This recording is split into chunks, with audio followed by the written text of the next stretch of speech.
Ladies and gentlemen, everyone in between, we are live with this game between Passport Issues and TransLink Esports in Division 2 of the Irish Dirt League Season 3. I'm Running Tao, going to be taking you through this one with my ever hot and ever absent-minded co-caster, Taylor. How are you?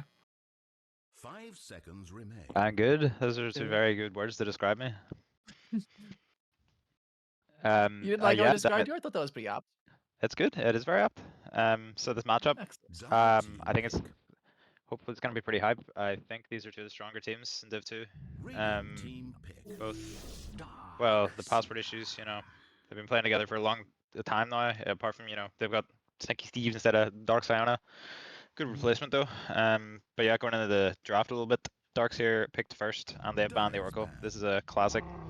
When you have first pick, they do. Passport issues follow with the hero that they first pick more than anything is the manly man, Magnus. Absolutely. One other thing I want to point out real quick in that initial draft of bans is we see the CK banned out. That is the Sniper Yojake, or whatever the one wants to go by, CK. They haven't lost a game on that yet, so a very sensible first ban from them. Yeah, this guy is like a pretty low rank, but like when he plays CK, he literally plays like 2000 MMR higher than what he is. Like I'm not even joking. He's very, I don't know, man. He's played it so much, and he's level 30 in the hero. Like he's got that shit down, you know. On the other heroes, he's not as good, but it's fine, you know. The star player, I guess, Translic is their mid player anyway, who's the highest MMR in Div 2. So hopefully they pick him a good hero and not like the troll mid he played one time, Grief. He didn't, well, he didn't Grief, but it was just a shit pick, so. We see immediate passport issues trying to deal with that as well, banning out both the Tiny and the Leshrac, two favorites of Owen. I know that that's something they've been thinking about a lot going into this draft. We then see the pickup of the Joe Rubik, something he's played quite a lot. That's Joe trolling. The pause 5 on passport issues, set pause 4, a very apt Rubik player and a good pickup by them. Yeah, I think if I was Translink, I probably would have taken the Rubik out instead of the clock. I mean, it pairs really nicely in lane with the Magnus, for one, and it's like a super comfort pick. Like I don't know, I don't know the stats or anything, but I say like this like lane Joe is probably what like passport issues to play more than anything, most likely. They see the Hoodwink pickup. Once again, pretty standard from Translink, getting stuff that they've played quite a lot in the past.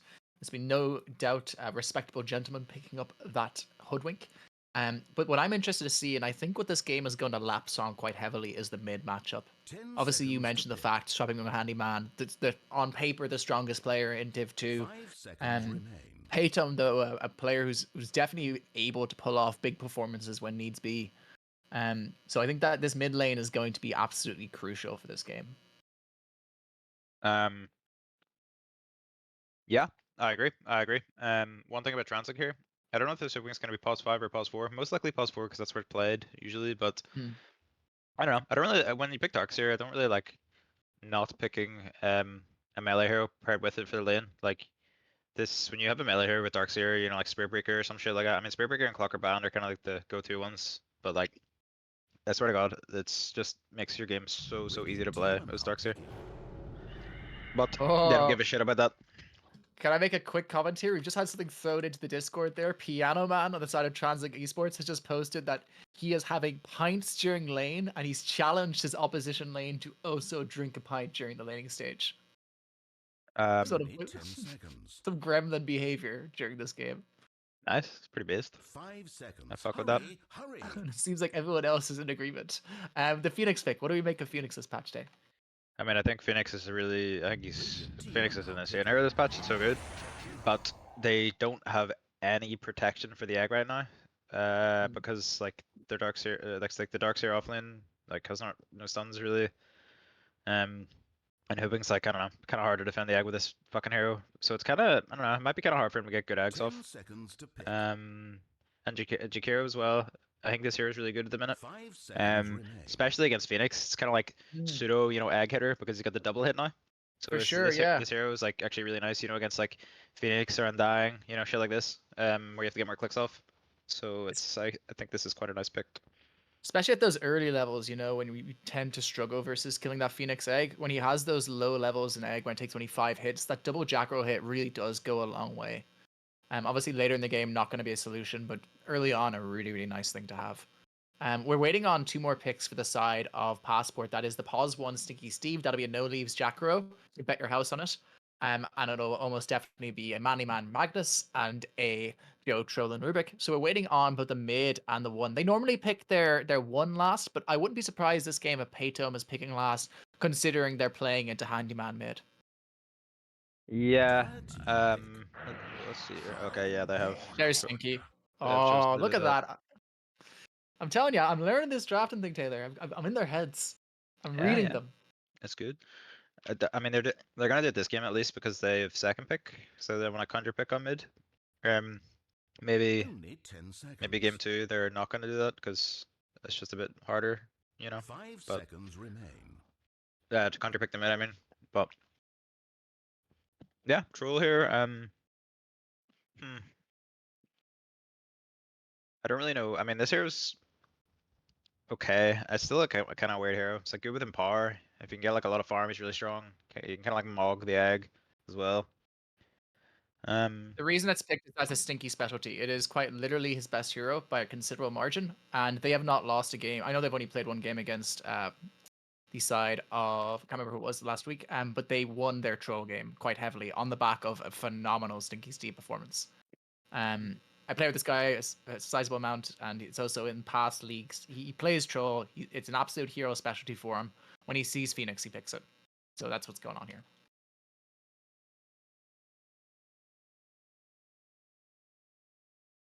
The question is, what do TransLink do to react to this? If you see a troll pick up, what's your immediate thought, either in the mid lane or in that one position? What'd you say, sorry? Dyer's ban. So we're now going to see it, and we see a pick with the Weaver into the troll. So obviously a hero that likes to kite the troll quite considerably. Do we think that's a one Weaver? Almost definitely with this matchup, right? Yeah, like James has been playing a bit of Weaver recently, Radiant's ban. and we saw him playing in another series. So yeah, I'd say 100% the Weaver going middle, or I mean going pause one. Sorry. Middle for Translic. I don't know. A pick that comes to mind is maybe OD. Kind of Yep. really can Only wreck the 10 troll. Like, seconds. you know, the banish to like get him during ult. He kind of ult like one shots him because he's very low 5 int and seconds. mana. Hurry. Radiant's ban. Yeah, and they ban it. Dyer's Surprising. ban. And the And they take Sand out King banned out another special. Yeah, another special that they really, really like on Owen. So yeah, really, really this targeting his heroes. 4 bans yeah for him this game. yeah. What does he want to play now? I wonder. The OD and the Sank, both of those would have been super nice 10 picks. Puck So in the they're pool? to pick. I really like these bands. Puck is 5 seconds remain. yeah, it's probably decent actually. You know. Dire team are now picking. Okay, they In terms of take it out protecting the egg, themselves. fucking with troll. Oh, they take it out themselves, yeah. I knew one of the two had to kind of pick it there. It looked really good for either their drafts at this point. It was almost a dead ringer. And which now leads into what TransLink do. I could see password issues just picking an absolute mid dominator as well. Like it'd be pretty hype if we got something like a fucking Huskar this Only game. 10 And it's seconds. uncontested so far. I know it's Translic dog at the moment. Translic might I do can see some it for magic. passport. Seconds. I might do Yeah. some match and pick Hurry. Mars mid. You know. You We'll have know to wait and to have that egg protection. Mm. You kind of have this guy who goes in first. I think They it's do. kind of might be decent. You know. It is something that I've seen them do in pubs. I've watched a couple of their pub games recently just to kind of get a feel of this team, and I've seen them play the mid Mars. Radiant So I have to team wait to picks. see if that is what they do. Mid pack. Okay, that's fucking based. Okay, they are going for a base pick. They really, really decide they want the snowball, and that does protect the egg. That was what you were looking for. Yeah, it does. I mean, this is kind of like the second hero of choice, I guess, on offlane to protect the egg. But 10 seconds to pick. I guess he just was like, "Fuck it, give me Axe instead of 5 seconds remain. the what do you call it? Instead of the Mars this game." I mean, it's kind of like I think if I was playing Axe, or if I've seen this draft, I'd probably want to play Axe as well. It's kind of nice, you know, that the way they have no saves, and you can like dunk the Troll Warlord, you know, if he's low enough before he gets his heal off and stuff. Just kind of give me a nice sound, you know, like you said, the egg protection. They have a lot of time now to think about this last pick. What would you pick if you're facing off into that mid axe and you just want to absolutely shit on it, which is what Paytom's thinking about right now. You know, he's worried. He's playing against the highest ranked player in the league. And what do Monkey you King. think he's thinking of doing? Yeah, MK Yeah, I don't know. feels I mean, good. Paytom just plays whatever the fuck he wants, so it's impossible to Yeah. predict what this guy could pick. But like, it's either some nice range hero, like a Viper, could be pretty disgusting. Mm. Viper or Monkey King, those kind of heroes. Mm, but I don't know. I can't really remember what else he's playing at the minute. Yeah, I I feel don't really. like the I mean, Viper they have feels like really nice here. they're very little lockdown, and Ember's like top tier hero right now. And Maybe Paytom it's plays a that. lot of Ember. Zeus is what they go for in the Badly end. did they ruin your strategy? What do we Okay. make of that pick? I mean, I did not expect it, but like I said, I don't know what the fuck this P-Tom guy is ever gonna pick. So I can hardly say I'm surprised ever I mean, anymore. the running meme is when Paytom actually plays a mid hero, they tend to win games. When he doesn't pick some fucking nonsense bullshit. But instead, Translink going for the nonsense bullshit. Get some hype in the chat for that handyman axe. Really excited to see how this one comes out. Guys, a reminder, this could be a really important game in terms of the standings of Div 2. These are the two teams who, on paper, have the highest MMRs. So this could be a real big decider should we not see any upsets. Taylor, off this draft, who are we calling it for?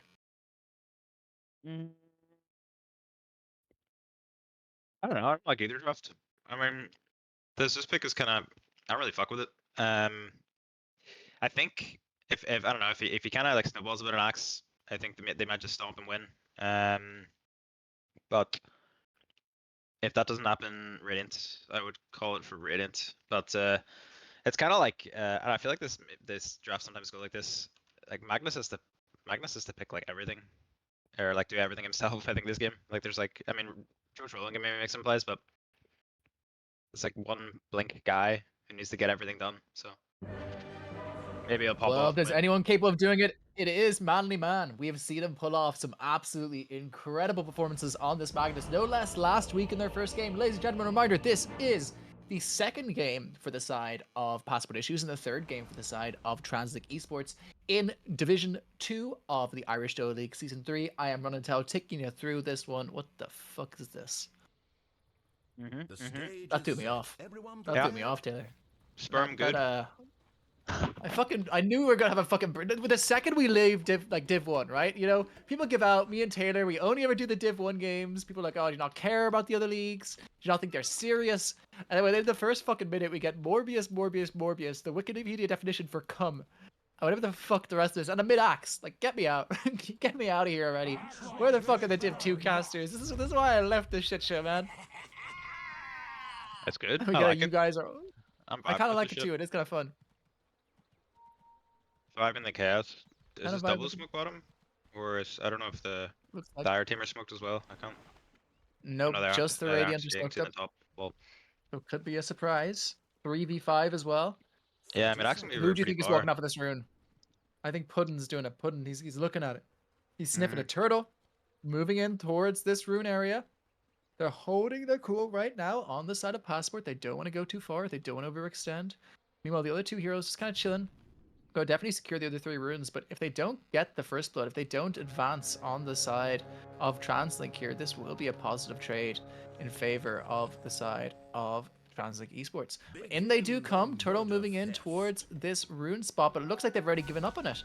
So they don't get that rune. They get one rune in the end on the side of Passport and 3 runes going for the side of Translink. But it looks like Turtle's in a lot of trouble here. He's hit up with that dual breath. He's hit up with the telekinesis. He has the blood grenade on him. He is all but dead. Will Stinky Steve get the last hit? He does. So first blood Nice. going into the pocket of that Troll Warlord. Yep. Nice, easy play. I mean, Jakiro level 1 is one of the strongest in the game. So It's really nutty, especially with that new Liquid Frost. When he starts getting some levels into that, that combined with that dual breath is just a silly amount of damage at present. Cray cray banana bread, the kids are saying. It is cray banana bread. He phantom taxes your health. He sends you to Ohio. You know what I mean? Yeah, I heard this third one before.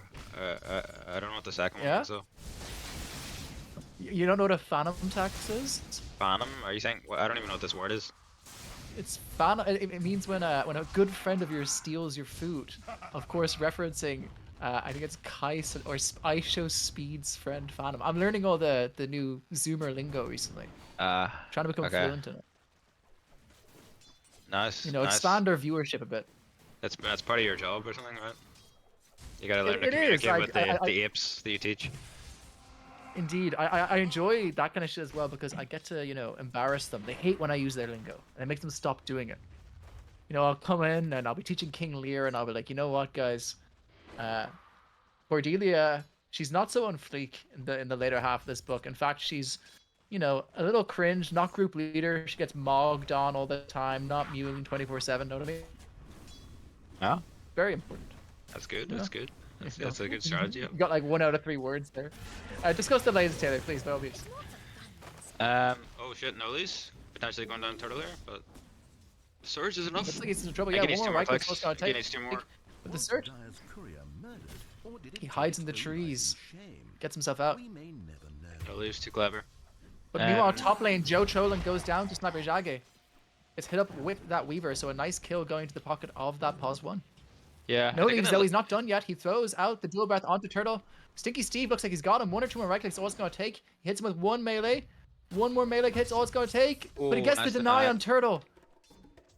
Very Very nice nice. deny. He's going to be gone from lane for longer, but getting rid of that gold is huge, right? Yeah, no, really, really good heads up play. I mean, the best thing it does actually here is like, you know, just making Jakiro use a lot of mana and getting nothing out of it.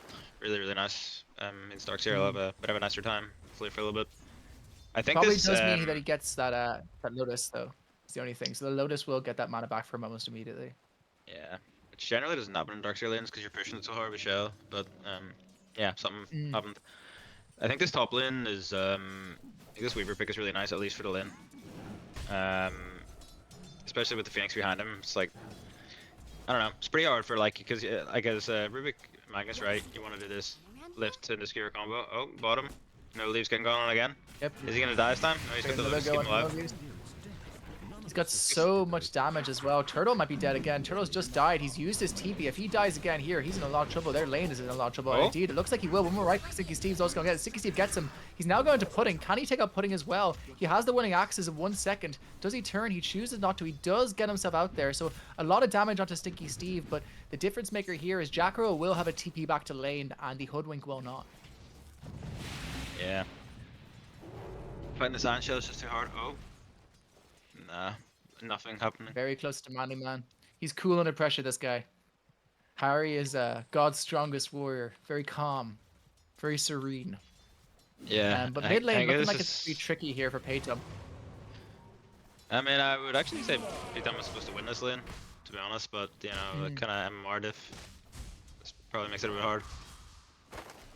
All things considered, he's doing okay. It's keeping as best level as it can. But meanwhile, Pudding goes down bottom lane to Stinky Steve. They recognize the fact that the Hoodwink is going to take so long to come back into lane that they can punish it. And Stinky Steve now on a killing spree on this Troll Warlord. 3 kills in 4 minutes.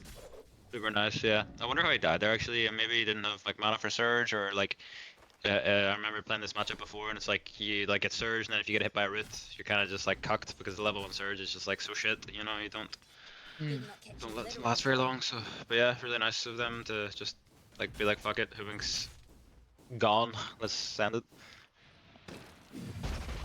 And they don't even expend that much resources to do that. Like No Leaf still has almost full mana. Sticky Steve almost has full mana. This bottom lane becoming a bit of a problem, but top lane looking a lot better. Sniper Miyake having a really nice start. And Darkseer, to be fair, keeping up quite well in last hits, even if the kills aren't going his way. Yeah, he's chilling. He's chilling. I mean, that doesn't really mean too much, you know. Like he TP back in, his lane was in an okay position. He's whatever on it. Ooh, pause out from Turtle. 2 secs. He's finishing his can. Opening beer number 2. Seems like there might be some lag across the board for some players here.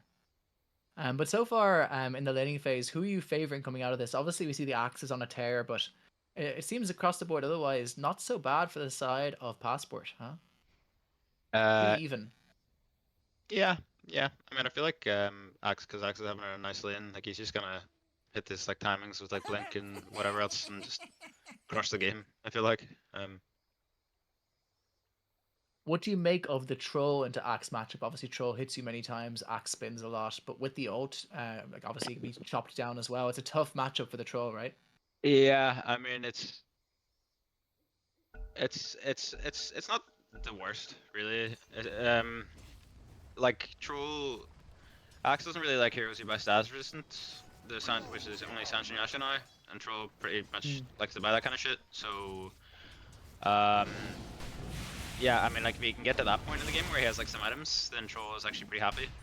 But you know, until that, you know, when he's still trying to get his items up and Axe is running around the map, he does cry a little bit. He doesn't like it very much. But if he gets the so space far, to the Troll farm, having a then really he's nice start great. though. Yeah. Top he's, net worth in the game so far. He's stinking it up. The gank from Jakiro on the Axe Looks mid. like there Really, is, really yeah. nice. And Paytom gets him. A really nice kill to put out there. So just as you said, the Axe is having a storm of a start, completely uncontested. They react quite well, leaving Stinky alone, knowing they can do so, and rotate that no leaves Jackro into the mid lane. A really Yeah, nice rotation. class rotation as well. Really good because he does it at 6 minutes as well and gets that illusion rune for Zeus, confirms it, or like secures that. Axel loves to get that rune. This illusion rune is super nice for Axe to farm with. So for that in the mist vacuum on bottom, to be honest, I don't think they Yeah, could it kill looks him like right away. Noli's gonna steal the wisdom. He's walking that way. There's not gonna be enough time perhaps for Turtle to get there, so it's gonna be incredibly close. Both heroes gonna be vying for this one. Does Turtle know the Jackro is going for it? There's 10 seconds till it spawns. It comes down to who gets the first stun, and Nolive Yeah, sees him. can we look at Wisdom Gets Rune? Can we off look at the Wisdom Rune? We can look at it, yeah, throw something to the wisdom. It's really close now. Turtle might die for this as well. Let's see if he gets Oh, it. yeah, If he will, No Leaves gets it.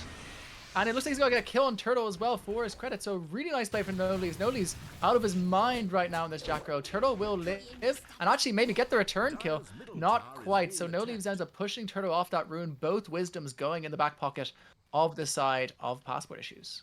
Yep, huge win for them with that. It's fucking when this happens and you get no Wisdom Runes, like there's like your sport's just gonna be like not level 6 at like minute 12 or some shit. Like he's level 3 right now. Well, actually he's about to hit level 4. Which can be a fucking nightmare. So really nicely played by Mr. Leaves. Mana boots down. Leaves just takes out the courier as well, so the courier goes down with the mana boots on it for the Darkseer. No Leaves having a tear this game. He's woken up. He's had his Weetabix. Yeah, Carry this bot lane. Incredible. fucking hate this stupid dragon hero who just one-shots your couriers or range hero. Like what the fuck, dude? Sniper Marjaki in a lot of trouble with top lane. Looks like they're going to try to make a go into Manly Man afterwards, but maybe not enough damage to take him out. A lot of right clicks going Harry's way, but they have the telekinesis from the Rubik.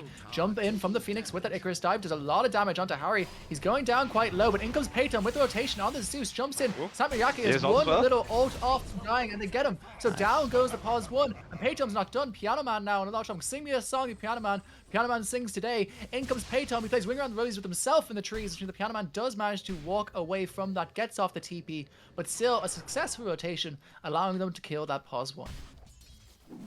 Yeah, beast TP from Peyton. Really nice getting the kill on the carry. As not having the best lane on Weaver, but neither is Magnus, I guess. But still, good shit.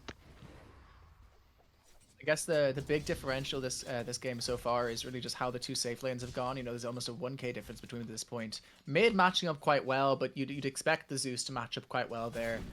The question is, what can they do when this Axe starts getting bigger? When he gets those phase boots, when he gets that blink dagger, how do they stop it? What do you think is their best method of stopping it at this point? What hero matters the most? They just need to be in position with Jakiro behind probably, or Rubik. Just. Oh, hang on, Pudding almost dead bottom lane again, and Pudding goes down again. No Leaves takes him out. This Darkseer having an absolute mare in this bottom lane. Alright, one thing I want to talk better about. than Manny Man. Yeah, go ahead. One thing I want to talk about is the item build the Stinky Steves is choosing to go in his infinite wisdom. It's the Aghanim's Rush on Troll Warlord. Seen that in a while. Yeah, so I guess his logic here is like he can dispel all Darkseer's stuff, like the Ant Shell on the Surge, you know. It is like really nice. And you can also, you know, dispel the what do you call it? The Phoenix shit, the spirits. Yep. But I don't think it's. I think it's fucking dog shit. Honestly, I think it's some real brain damage Dota doing this. Like, I think if he just gets battle fury and gets items this game, he's pretty happy. And like the Ags is super good at some point in the game, but first, I mean, I don't know. Hopefully he proves me wrong and like, you know, slides with it. But I just don't really like not getting the battle fury or some farming item. Yeah, it feels almost like he's committing himself not to play that kind of safe troll game. But to be fair, that matches up with how he played in general. Sticky Steve is a very kind of hyper-active pause one. He's not like Dark Sionis. And meanwhile, top lane, Turtle goes down again. Peyton getting another kill onto the Zeus. A really nice start so far for the slut from Slovakia himself, Peyton. Yeah, Think about the other S words. The sleuth. The silly goose. I don't know. Thanks, Can't think of any other words that begin with S. I'm not very good with words. They are hard. You just have to teach it, you know. Thank you, Baloo. Much appreciated. But in any actuality, yeah, continue on. Do you think this troll build, although it makes him more survivable, like the trade-off in terms of farm speed is ginormous, right? Yeah, I feel like if like if he's gonna get this Maelstrom and Weaver, and I feel like if he farms correctly on this, like on Weaver, like he'll just Troll will just fall really far behind. That's what I'm feeling anyway. Unless right, I'm wrong and like you can actually farm with like with this fucking with the is it the axe reduces the cooldown or is that just yeah it is it just reduces the cooldown those maybe right maybe he can farm with these spells and some of that works but I don't know. This guy does play a metric shit ton of troll warlord is the one thing I'd say. He does know this hero. Whether he knows that specific amount of matchup, like whether something is still good, I'm unsure. But I know that it is probably his most played hero in the last 2 years. Yeah, And but it's he's like something to be legend rank very or strong. something. He's ancient 2. Is he? Oh, okay. Yeah. That's the He thing. used to be. And that's because he exclusively plays solo ranked as well. Looks like Paytom's now moving in onto this bottom lane. Turtle looks like he might be in a lot of trouble on this Hoodwink if he's spotted out. They throw out the lightning bolt, doesn't quite connect, but now he does get him with that arc lightning. He has the big haste. They drop off the stun of the Hoodwink. It's not a Handyman. It's the triple call. Hop goes Sneaky Steve. Hop goes No Leaves. Paytom's next. Poppy goes. Triple kill on young Handyman on that axe off the back of that blink reveal. Holy moly, Owen is touring this game up. The blink reveal of dreams right there. The blink reveal of dreams. Fuck these face bits he's even going for. Just get the bots up, man. Wreck these noobs. That's what I would do. This what do you call it? I think like he's actually gonna have such a good game as well. I didn't really think about it. You know, I was saying like you want to have like this melee hero for Darkseer to play. Usually it's good for the lane, but like now that after lane, he can just run around with like an iron shell and shit like this. His damage is buffed even more, you know. I have to say, this mid axe, you know, he was a little bit dormant for a while there, but he was just picking up that blink dagger, and now that he's shown himself, getting those stacks onto Code of Blood this early is so big. And getting 3 of them at one time at the 13-minute mark shoots him to the top of the net worth. And it looks like Sniper Yaki's making it go into Manly Man. He does have the runaway, so it doesn't quite catch him, but this top lane becoming more and more problematic for the side of Passport. Dire's structures are fortified. Dire's middle tower taking Okay. So one thing I was reminded of by little Specky Bam in chat with Nile is he does have Empower. He's gonna have Empower in Troll, so actually Oh, that's a good point. yeah. So it's actually like more possible to be honest. One thing is like it's like if he wants to like farm well, I mean Magnus kind of not have to follow him around, but kind of be in the area, you know. Would you call him Little Specky Bam? Yeah. is that what we refer to Nile as now? Or you only knew allowed to say that? Yeah, what I mean, we can call it anyone in Dire Studio whatever we want. I'm pro cyberbullying. I kind of like that idea. Okay. What nickname would you like, Taylor? What can we call you? I don't know, something to do with my red flags, probably. Yeah, they are My career, my tattoos, my mental disorders. Those are all pretty big red flags, but a lot of people like those, you know. A lot of girls are into that, so I think you're fine. Looks like going out here into pudding again. Looks like they want to try to kill the Darkseer again. He gets hit with the Gags, so good. Gags, there you go. It purges the surge, and he chops off that Darkseer pudding now. Put back into the grave. Another kill into Stinky Steve, putting him back to the top of that net worth. Yeah, man, if I was playing Darkseer right now, and like the 14-minute fucking troll axe just hits me and I can't get away because of that, I would have been fucking pissed, dog. Like, Media crab GG. Yeah, minute 14, crab GG, get me the fuck to bed. Get me the fuck to bed, get me out of this fucking game.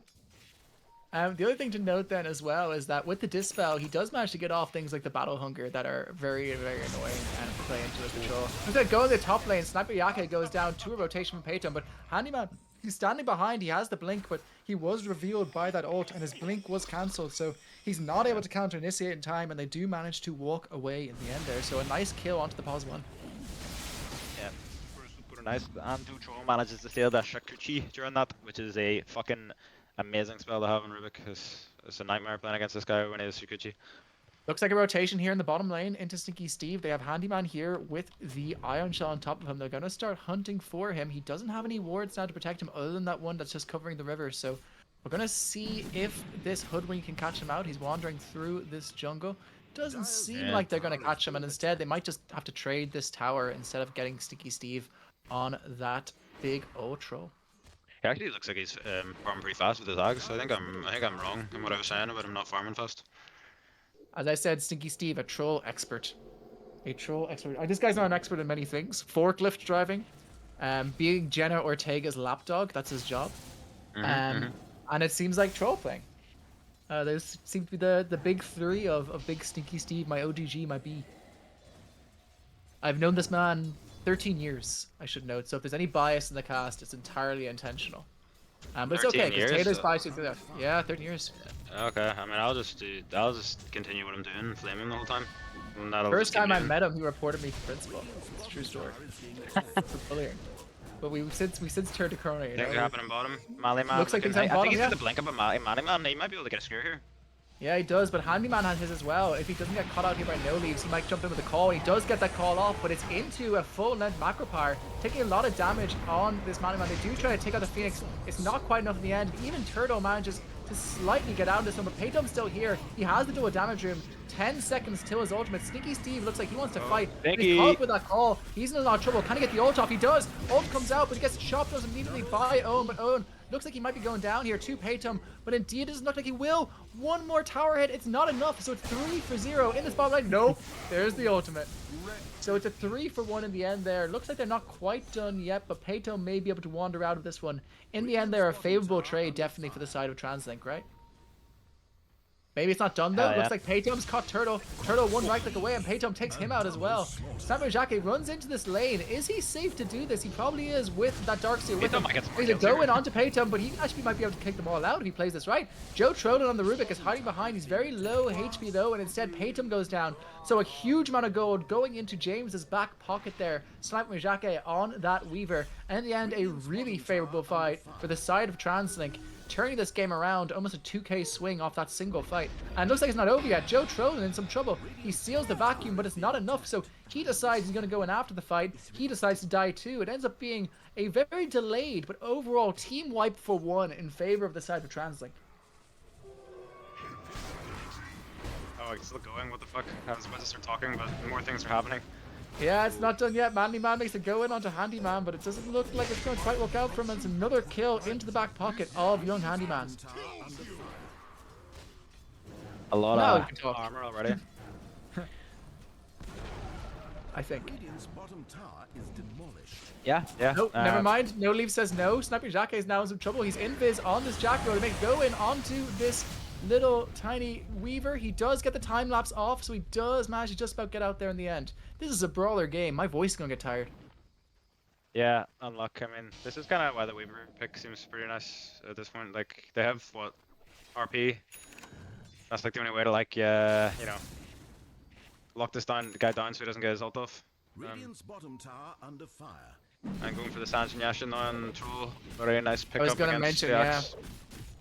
The exact thing you said, that's the one thing that catches his axe is that Yasha. But you always have that problem where you never really want to ulti too early on Troll, but versus the axe, you just don't have that luxury, do you? Yeah, it's a weird one. I think you're still... I mean, you're just gonna fucking struggle a lot on Troll. You know, like I said, you know, until you get these items. Like, you saw what happened when he got called there. Like, he didn't even have time to lifesteal, like, anything, really. But then, once he gets, like, his level, like, it's level 18, you know, when he has that, like, 80% lifesteal and he has more items in Troll, like, that's the point where, like, he's gonna ult and he's knocking it out of his blade mill. Really So nice you're call. jumping here onto Manly Man, gets called off from the axe into the big, assassinate, or whatever you call it, the sharpshooter from the Hoodwink, and they take out Manly Man. Manly Man struggling really hard this game on this Magnus. Now, he is a sacrificial player in general, plays very ungreedy, much more of a playmaking player, but 6.5k, he's being closed in on by the Phoenix. Yeah, I feel like I saw this last time Magnus, or Stinky Steve's just Stinky Steve? Alright, remember everything I said about him being a hero specialist? Fucking forget it. Fucking forget every single thing I said. I think Stinky, the amount of bigging up I did this game for you, and you fucking do this to me. On fucking God. A reminder to those who are new to Irish Dota, this is Division 2.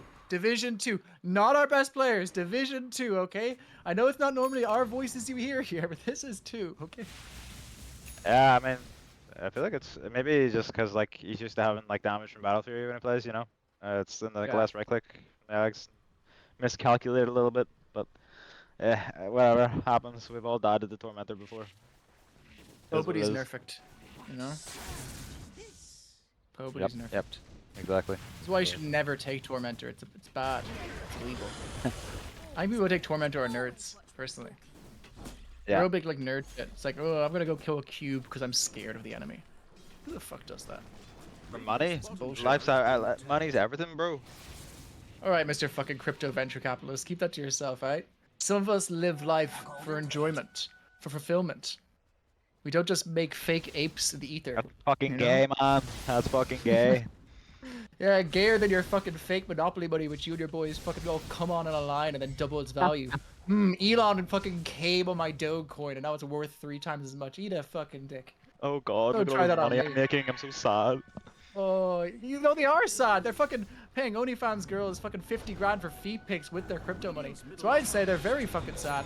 Meanwhile, also sad is Manly Man gets caught up by this hoodwink, which stops a smoke initiation there from the side of Passport.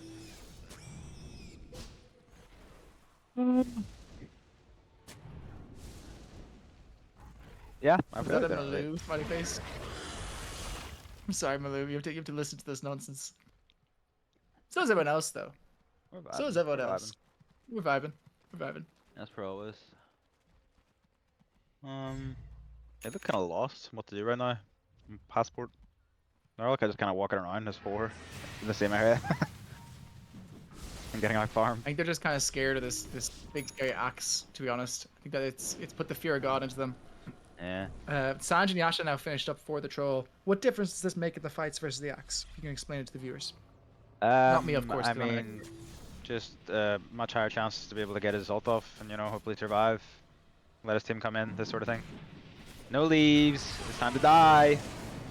Indeed it is. He gets caught up by Handyman. He does manage to get off the mules because he might not get the chop, and he doesn't get the chop, so he doesn't get the extra armor off that, but still the kill going to back pocket a turtle. Nice, nice.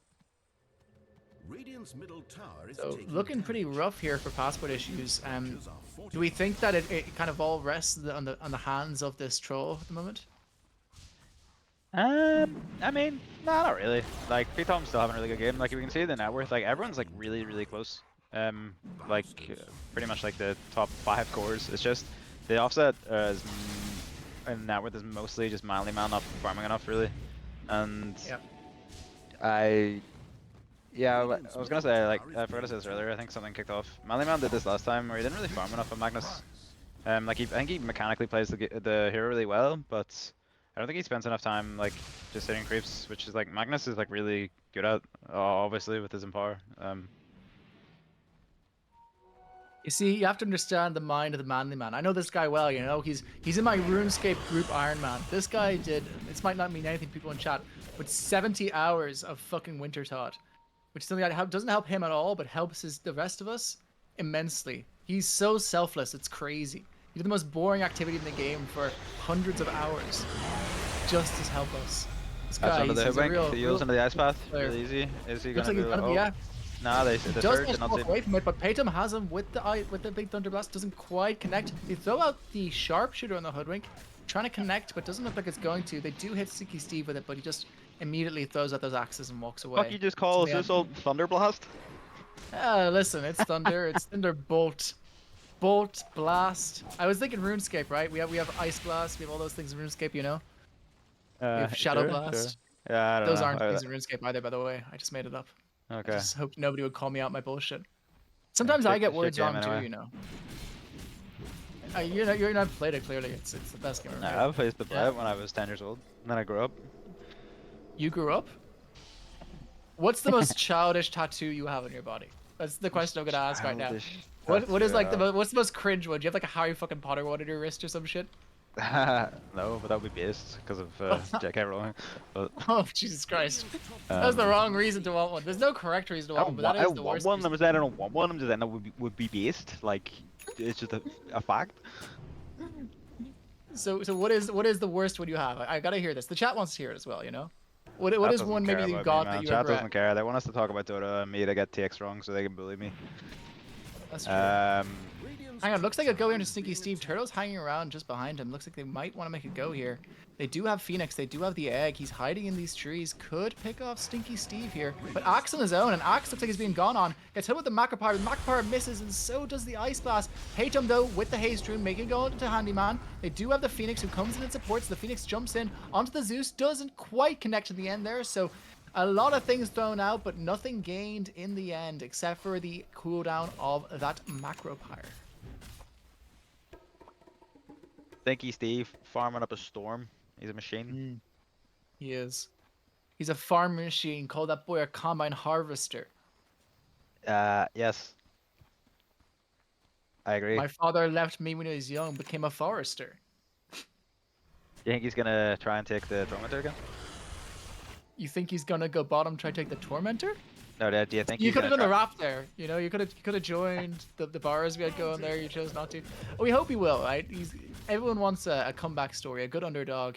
The Tormentor killed him in a previous life. He's come He's back. scared of it now. He's scared of it. It's so beta that he's not taking it. He doesn't want to die on stream again to the Tormentor. Okay, I gotta give some background lore here. So, you know, I mentioned before we played in a stack for a long time. There was a dearly departed member of said stack who used to get very irate. So we don't play with him anymore. And specifically, he get irate about us not taking Tormentor. So much so that there's a meme where if you take the Tormentor, you're a dork. That's why there's a team called No Tormentor in Div 1. So Stinky broke the rule, the no Tormentor rule, Tormentors for nerds, and he paid the consequences. Now he's like, okay, I understand. I went against my culture, Yeah. and this was the consequence. Didn't follow the rules of the homies. There you go. He went for the fucking nerd idea. The muck up here Tormentors from for nerds. Dire, Axe leading, gonna have the iron shell on him. He's gonna fuck up pretty much anyone he calls, I think. Troll is level 18 now though, and has the status resist, so he might be able to get his shit off, you know? Yeah, Handyman spots him though, possible. and he's next to Sniper Miyaki as well, so hits up with that taunt. Oh, this doesn't look very good for Stinky. He's immediately chopped no. out. Magnus goes to the ult, but the ult gets cancelled by the Phoenix burn, so he doesn't end up getting him. Down goes Joe Trollan, down goes Stinky Steve, down goes Paytum. A disaster of a fight for the side of Passport Issues. TransLink marching towards this tier 2 off the back of another huge jump in there from Handyman. Yeah, I thought this level 18, you know, with the 80% lifesteal from Troll, I thought that would have been enough, you know, for him to like, you know, get a couple of hits, heal up, get out of dunk range, but he just mauled himself on the blade mail still. I think it's maybe just because, probably a combination of he doesn't really have too much like attack damage with this build, I think, and also, can we check Axe how many armor stacks he's got up now? Yeah, he's got quite a lot of armor, well, 12 on top of that, he's got like 30 armor, you know, on top of the call, so, yeah, I guess that's why he's not healing so much. Going for the Bloodstone now on Axe, which I fucking love on Axe, man. Just having this extra call already. I'm surprised he hasn't got shard actually. I guess it's like super good in this hero. No. We see the troll Especially building if into the BKB. Does BKB do anything for him versus this Axe? Will it change these fights? Hang on, we'll stop that for just a moment. It looks like there's going to be a go into Tormentor here. It is spotted out by the side of Passport, who now have all 5 heroes all up. So the side of TransLink decide to make like a sheep, get the flock out of there, poo, TP away on young Handyman. But the rest of his team are still left there, still there, could be caught lacking here. Sniper Jackie jumps in with that Shikuchi, but doesn't get caught out by that, as I'm going to say it again, Thunder Blast with the phylactery on the back of it. So they do manage to disengage here. Yeah, just back to what you were saying. I think the BKB can make a difference in the troll, because if he gets that and the ult off at the same time, like, it's still, you know, at risk of being a bit too low to get dunked, but it's his best chance of, you know, being able to hit, you know, not die to fucking blade mail and turn the fight. So it's definitely necessary. At this point, that staying alive is the most important thing. Do you think that's kind of Manly Man's role from this point on, perhaps, is just protecting this troll, maybe not going for these big RPs, but instead focusing in on keeping that troll alive? Yeah, I mean, honestly, just because of how strong this Axe is here. Oh, so close, so close. Yeah, I think just because of how strong the Axe is, I think even like solo RPing him, you know, to get him gone out of the fight, or, you know, waste all his shit, it's probably good enough, I would say. One person who is crept to the top of the net with here is this Darkseer man. What the hell? Can we check what items he has actually, Mr. Maloo? Okay, so he's got, what has he bought? He's got a Blink on top of the Greaves and the 5, which he already had, and he's going for the Shivas now. Full aura, full and that's actually really nice as well, especially against the troll when I have the Shivas, because you know it makes it even harder for him to survive. And James that'll... Lucas gets hit up with that Nimbus. In some trouble, gets hit with the ult, pops his BKB, time lapses back. In comes Handyman, does the call, but catches nobody this time. This could be the fight at the side of Passport I've been looking for. They pop the ult on the troll, but it doesn't do enough damage, and he's next to the Phoenix Egg, which means he's about to pop, and meanwhile, Handyman's hit into him. They have the stun out onto the troll, but in comes the RP from the Magnus.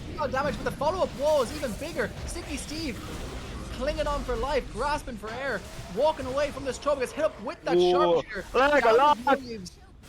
Out and bound town, down he goes. They do take out the pause 1, but isn't enough. Doesn't look like it. His Paytome is now also in some trouble.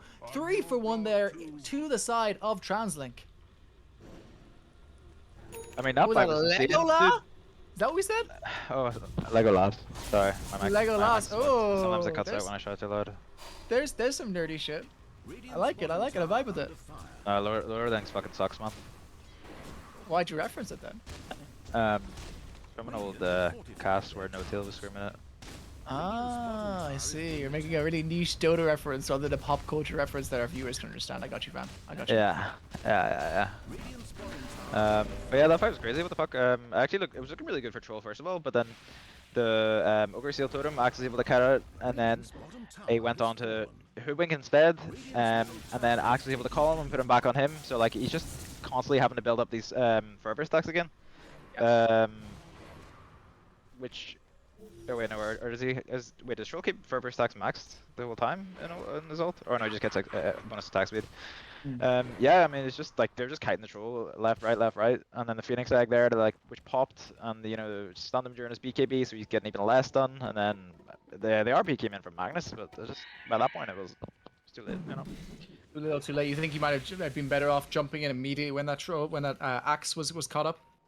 Yeah, I just don't know. I don't really know. I guess maybe he wasn't in range in Maliman, or maybe his blink was getting cancelled by I don't really know what else.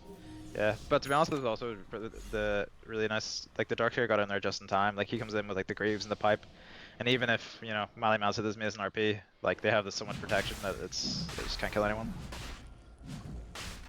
They might. And Stinky Steve now building into a blink dagger on this troll order. What do you make of that?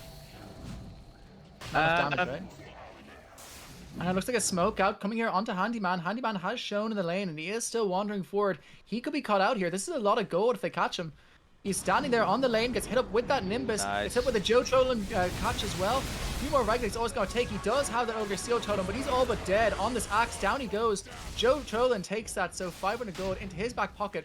Right next to the portal. Roshan currently being taken, but it looks like they're going to have to take it away from this. Stinky Steve comes in though before the rest of his team gets there in time. Can he survive into this team? Without the axe he might be, but there's a huge wall comes out into the middle of all of them, into the Phoenix Egg, but the Phoenix Egg's being chopped down by this Troll, but it's not enough. Troll pops his ulti, survives on just a tiny amount of HP. He might live through this. He hits into this Darkseer. He's chopping him for all he's worth. It looks like this Darkseer might come down as well. In comes the RP out onto the tiny little Weaver, into the ice path. Looks like Weaver might be dead as well. He pops the BKB. He runs away as fast as he can. Can he make it out? He's hit up with that little glimpse from the Trolls. And no, he can't. It's a 4-for-0 and an unfinished Roche about to be finished by passport issues. They have turned this game on its head, Taylor. Woo! Passport issues still in it, boy. Yeah, I mean, they just got a bit cocky there on the side of TransLink, you know. They thought they were strong enough to fight without the axe, but they kind of need him to, you know, protect the egg. And we saw there, Troll, you know, goes over to the egg. He like Stinky Steve played that like perfectly, you know, holding his ult for like the exact right time. He can be super patient with it because the axe is dead. He kills the egg once the egg's dead. The Darkseer shit's all used, you know. That was just it, really. Weaver couldn't do anything, and he fucking got solo RP'd because Maliman didn't even have to use it until then, so. Absolute textbook stuff. Enables them to potentially get a push off here with that Aegis. I mean, we mentioned before, if this axe is not in this fight, we've seen it now, their fight crumbles pretty damn quickly. Yeah, but as you said there, I think that's a really impressive play there by the Troll, holding that to the very, very last second of that fight. But yeah, if this happens 1 or 2 more times, this could go roads. If you can pull up the Gaben graph there, Mr. Malou, it went from a 4% chance of winning for Passport up to an 18. So they quadrupled their win chance with that one play. The win probability is so fucking funny, man. It's just like this arbitrary number that like Valve won't even tell anyone what the fuck it means or like how it's calculated. It's like okay. Yeah, it's kind of like the imprint rating. No one knows what it means. They won't tell us why it's calculated. Crab is the 6th best player in Irish Dota. It's all over the place. True, it's true. Sorry for any imprint viewers who are on the stream right now. You know it's big love, but I'm also gonna fucking clown you guys because it's funny. I mean, I've heard somewhere that it's think PK flipping 100 coins, and he just counts how many finish on heads. it is. It is. Look at this. They're very confident still on the side of. Actually, both sides are smoked up. Radiant feeling strong. They have the Aegis. TransLink, they're feeling like they don't give a fuck about the Aegis. They're like, we just lost the fight because we didn't have one hero. But both teams just in each other's jungle. Pretty sleeper smokes from both. I guess the concern for TransLink here is if they do delay this game more, Manly Man can finally catch up on that network that he's missing and start getting, the BKB and those tools he needs to guarantee those good goes, right? I mean, I think it's more like I think it's getting to this point where, saying like you don't want to go get some items and I can't really kill him and call. I think that gets really difficult, or can get really difficult. On that though, with the trolls thing of going for a blink dagger, what do you make of that decision? I mean, I kind of like this like blink basher and troll, to be honest. I mean, I don't know, I'm not an expert in troll, evidently, as we found out through this cast. But I think when people do this, when they just like blink and ult on like if you like blink and ult on the Phoenix or like like the hoodwink or something, like he'll just like insta give them. Probably even works in the Darkseer as well, to be honest. Like, the amount of damage he has. Especially with the purge after that surge as well. Yeah. Oh, call on a Manly Man. Oh, looks like Manly Man's been caught out. Handyman in a lot of trouble. He puts him onto the cliff. Oh. Woo! Spicy threads What there. a He's beast. gonna blink down a few seconds, but they drop the Nimbus so they can't escape. The Phoenix does finish off that Magnus, but a bit of fuck you points there, I will minorly inconvenience you for you killing me. It's like when like a murderer walks into your house and you throw a cup of water at him. It's like, you might have murdered me, but I threw a glass of water at you and your shirt is wet now.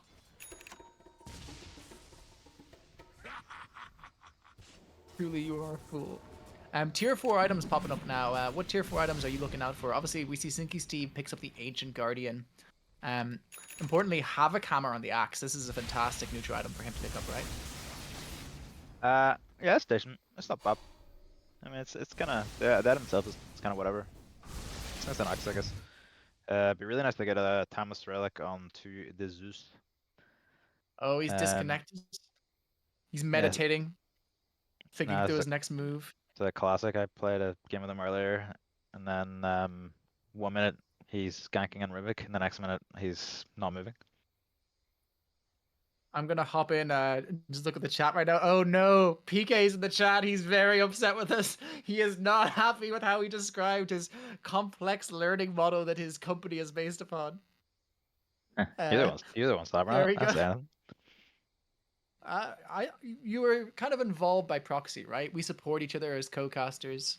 We believe each other's opinions. I believed your terrible opinions about J.K. Rowling earlier. I agreed with them. What? I didn't So say. if I did that, at least you can Hold do. on, I didn't say I agree with those opinions. I was just saying it would be based. I have Malou can quote this as well. I have this from Taylor. I agree with everything J.K. Rowling said, and she's low key a milf. That was the exact quote that I took down. Oh, I mean, Chad, if you confirm, she is low key a milf. So I mean, I I agree mean, with that. is she like? Hang on, I need to look up a photo of J.K. Rowling here to see if I agree. Let me have a quick look at J.K. Rowling. J.K. Rowling, how many? Does she have? Yeah, but like she's kind of scary looking. Like she's so gaunt, Like her hair kind of looks like I don't know. Bro, if you She's got a bit of a goblin face. If you were saying you wouldn't fuck J.K. Rowling, I don't know, you're just lying. Do you reckon she calls her pussy the Chamber of Secrets? Fuck her hard enough, she becomes a moaning myrtle. Yeah. Taylor. Taylor, before I met her, she was just called Myrtle. You know that? Okay, that one sucked. Listen. The game is paused. I'm doing what I can, guys. Come on. It's like that Bo Burnham thing, Try to be funny while locked in a room. That's literally what I'm doing here, right? Oh yeah, he actually was I'm funny making noises. Ah, dude. Dude, you don't have to do that to me, man. Oh, I'm going back into retirement. Fuck you. You can cast your blinks again for the rest of the tournament. This is what you deserve.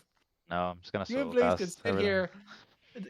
Uh, I can predict how that'll go. It's gonna sound like this. Ready? Yeah. Okay, That's not back very to good. killing each other. Nice. Fuck. Dota. Yep. Now we can. Fucking dead, and we need That's each other. You forget this. We may hate each other, but it's symbiotic. what? What? We I love each rely other. on you, and you will. Yeah. So shit. Yeah. We love each other. We really I we love do for everyone real, on Irish chat. Dota. We do. They're like my family, guys. Aren't you all in Twitch chat? My family. I love all the viewers. I couldn't do what I'd do if it wasn't for you. You make me what I am. Hang on, smoke action. Looks like a jump out here onto Piano Man. He dies on the Phoenix without getting the egg off. Manly Man gets off the RP onto the Weaver. Turtle also in a lot of trouble. In comes Handyman. He jumps in onto the Troll Warlord. Huge Troll Warlord vacuum. doesn't pop the ult just yet. It's holding it to afterwards. A vacuum wall does a huge amount of damage. Troll pops the ult though. Handyman in a lot of trouble. Down goes the axe. It's a 2-for-1 so far in favor of the side of passport issues. They lose their Aegis, but the axe is dead now. Can they set up a fight without the axe is the question. Sticky Steve though, no BKB, no ultimate, decides to walk away from this one. Paytum pumping in some damage from the side. Will they decide to re-engage? Boog on top of Sticky Steve, so Turtle decides to make the go onto him. Buyback from the Phoenix. Turtle catches him with that stun. They get the Shiva's follow-up, the vacuum follow-up. Sticky Steve though, with those little bit of breaks, will he be able to get away? No, he won't. Sticky Steve goes down. The supports take him out, so in the end, it is a 3-for-2 with the buyback on that Phoenix. What looks like a fantastic fight for Passport gets turned around by some wonderful plays from this Hoodwink and from this Darkseer. Well, really nice that they were able to get the kill on Troll there. I really did not think they were gonna be able to do it with just the Darkseer, the Hoodwink, and the Phoenix, but goddamn, they fucking nailed it. Yeah, but we can see already, like, you know what I was saying about, you know, like the Axe had a nice time for the good. Oh shit, Mally Man with the catches harpoon. out Turtle. There we go, the harpoon. Can't doubt the poon. Down goes Turtle. 10k now in favor of Translink, but it looks like this high ground might be just one bridge too far to take, but 10 seconds until his axe is back, another 40 to the Troll, and Troll no longer having that little Aegis in his back pocket. They're going to have to rely on another pretty big mistake from the side of the Translink side to pull this back. So they've gone from a 20 back down to a 16% this game. Still very heavily favored in Translink's favor. That's a lot of favor in one sentence.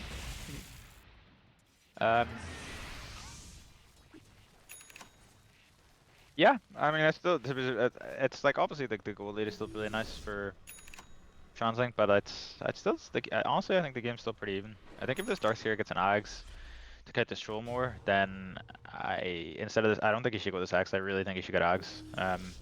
You know, like if they can just like fuck around with this Troll when he's in BKB and when he has his ult off to, like, you know, just reduce the timing of that shit. It's really good. One other thing to point out from the back of that fight, and item finished up, is Joe Trillin has this Aghanim finished up now on this Rubik. Are there any spells that you think the side of Translink are very scared to give away? Maybe this this wall? The egg? If that's ever possible? Feels like a rough Rubik game. I don't know what the Aghanim spell is. I want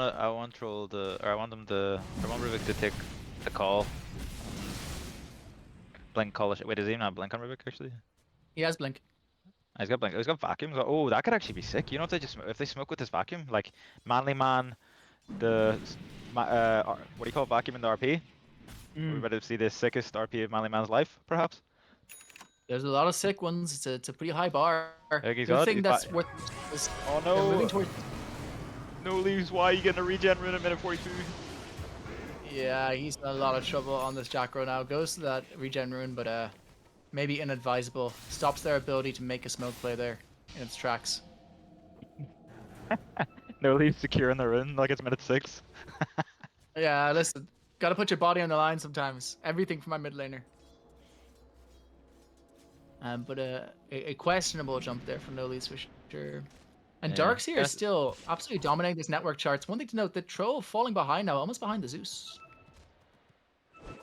Not Not the Troll, the Axe, I should say. Sorry, the Axe. My apologies. Yeah, I mean, it's still all pretty even though. It's like the amount in between them is like just whatever. So then It's Battle so Hunger onto the Rubik. not That farm no bomb. longer has an axe. Radiant's top tower is being attacked. Yeah.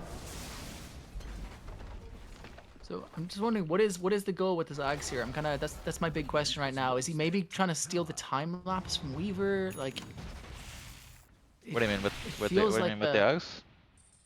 on the Rubik. I You know, mean, get the double spells, but the two spells scepter better is than that one. worthwhile? Yeah, yeah, fair. Just trying to see if there's any scepter synergy whatsoever there, but doesn't seem like there is. Troll finishes up the blink dagger now, so they perhaps want to maybe make a play off this, with that big blink reveal. But the side of TransLink playing very together don't want a situation in which Owen gets caught out again on that axe. This I just game, want them although to. I just Go want ahead. them to fight with this vacuum while he still got it on Joe trolling. I just wanted him to smoke and go and just send it. You might But see him see so tense. he's running out very soon. It's time. Yeah, only It's about 8 time. left. Go smoke. It's trolling time. Doesn't look like they're gonna do it. It's trolling time. He screams out in Discord every time he gets a kill. I think it's trolling time sounds like, you know, one of those 2006 memes. You know, it's like me when it's 6 o'clock. It's trolling time, baby. You know, the kind of brain rot our generation experienced. They have like a troll face picture. Oh no, he's running out. They smoke as soon as he runs out of vacuum. Sad. No huge plays. Indeed, they do. He's gonna have to steal it again. Yes, he's gonna have slightly smaller plays instead. We would call that giant plays, but not huge, perhaps. Depends on how you view the linguistic quality of size. Smoke But is in so weird, actuality, man. Their lane is pushing yeah. bottom. Like, I mean, do they want to smoke for Roche maybe and take that? I don't really. Unless they get Roche here, I don't. Or they're just trying to bait their troll. But I mean, it's like a pretty obvious bait because they didn't defend bottom tower there. So. The one thing I want to point out though is the troll is kind of getting very close towards that 25 with that strong dispel that he gets from battle trance. Do you think that can change these fights? I don't know. Hey, I mean, he's already got the dispel from his. He's not really getting locked down by stun so much. Like, he can't strong dispel the axe call because that's undispellable. Right, they're making a go in onto this Roche. Handyman though, he's in and he has smoked up the rest of his team moving towards this pit, but doesn't look like they're going to get here in time, perhaps. Another 10 seconds or so to but a bash into Sneaky Steve, and the Roche call means they now know this is going on. Sneaky Steve recognizes this. They start moving away as a 5-stack, but the high ground has been given up. They don't have the element surprise. Turtle being gone on straight away at the start of this fight. Looks like he's in a lot of trouble, but Handyman gets him in a double call on the Sneaky Steve. They drop off the huge RP from the Magnus. Is it going to be enough? It doesn't look like it's going to be. They have the no-leaves all on top of it, but it's not enough. Down goes the Troll, down goes the Rubik, down goes the Magnus, down goes the Jackro, down goes that win chance. Raph as Passport are in the dirt after that fight. Paytum gets a cheeky kill, but it's not going to be enough. This Roche, and likely this game now after that fight, going very favorably towards the side of TransLink. I was begging up saying Joe Troll gonna get the vacuum, gonna do the vacuum in the RP, maybe special I guess, and then completely forgot about the legendary combo, the vacuum into fucking call. They just vacuumed into call 3 heroes, and then I mean they just hit 0 HP in 2 seconds. The egg is free.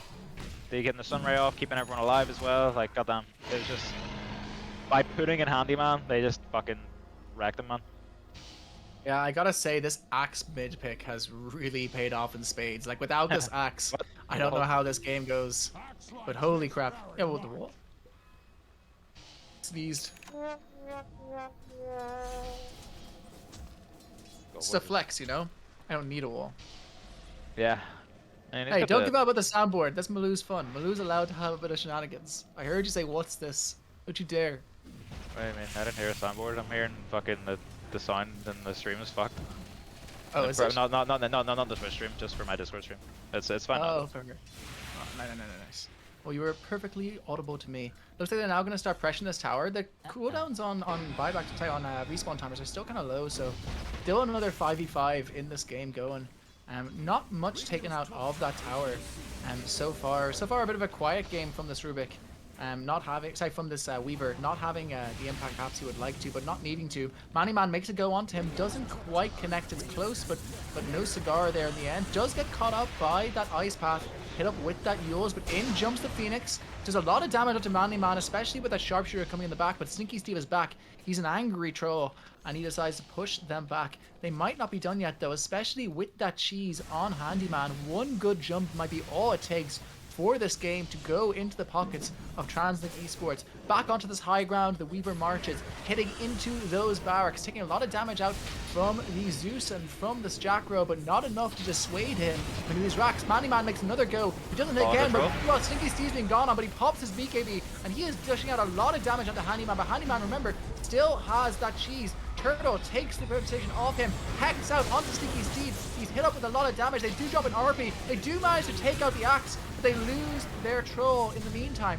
Can Sniper Mujake take out the rest of this team? We're going to see now. He goes very aggressive on this Weaver. Buyback from the troll. Down he goes into a really big skewer from Man, looking like they're going to lose this Hoodwink as well. And it looks like this Weaver is the next one to go down, and down indeed he does go, putting cut off by an ice path. This could be a team wipe with the buyback from the troll, and indeed it looks like it's going to be down goes Pudding, a 5-for-1 with the buyback of the troll.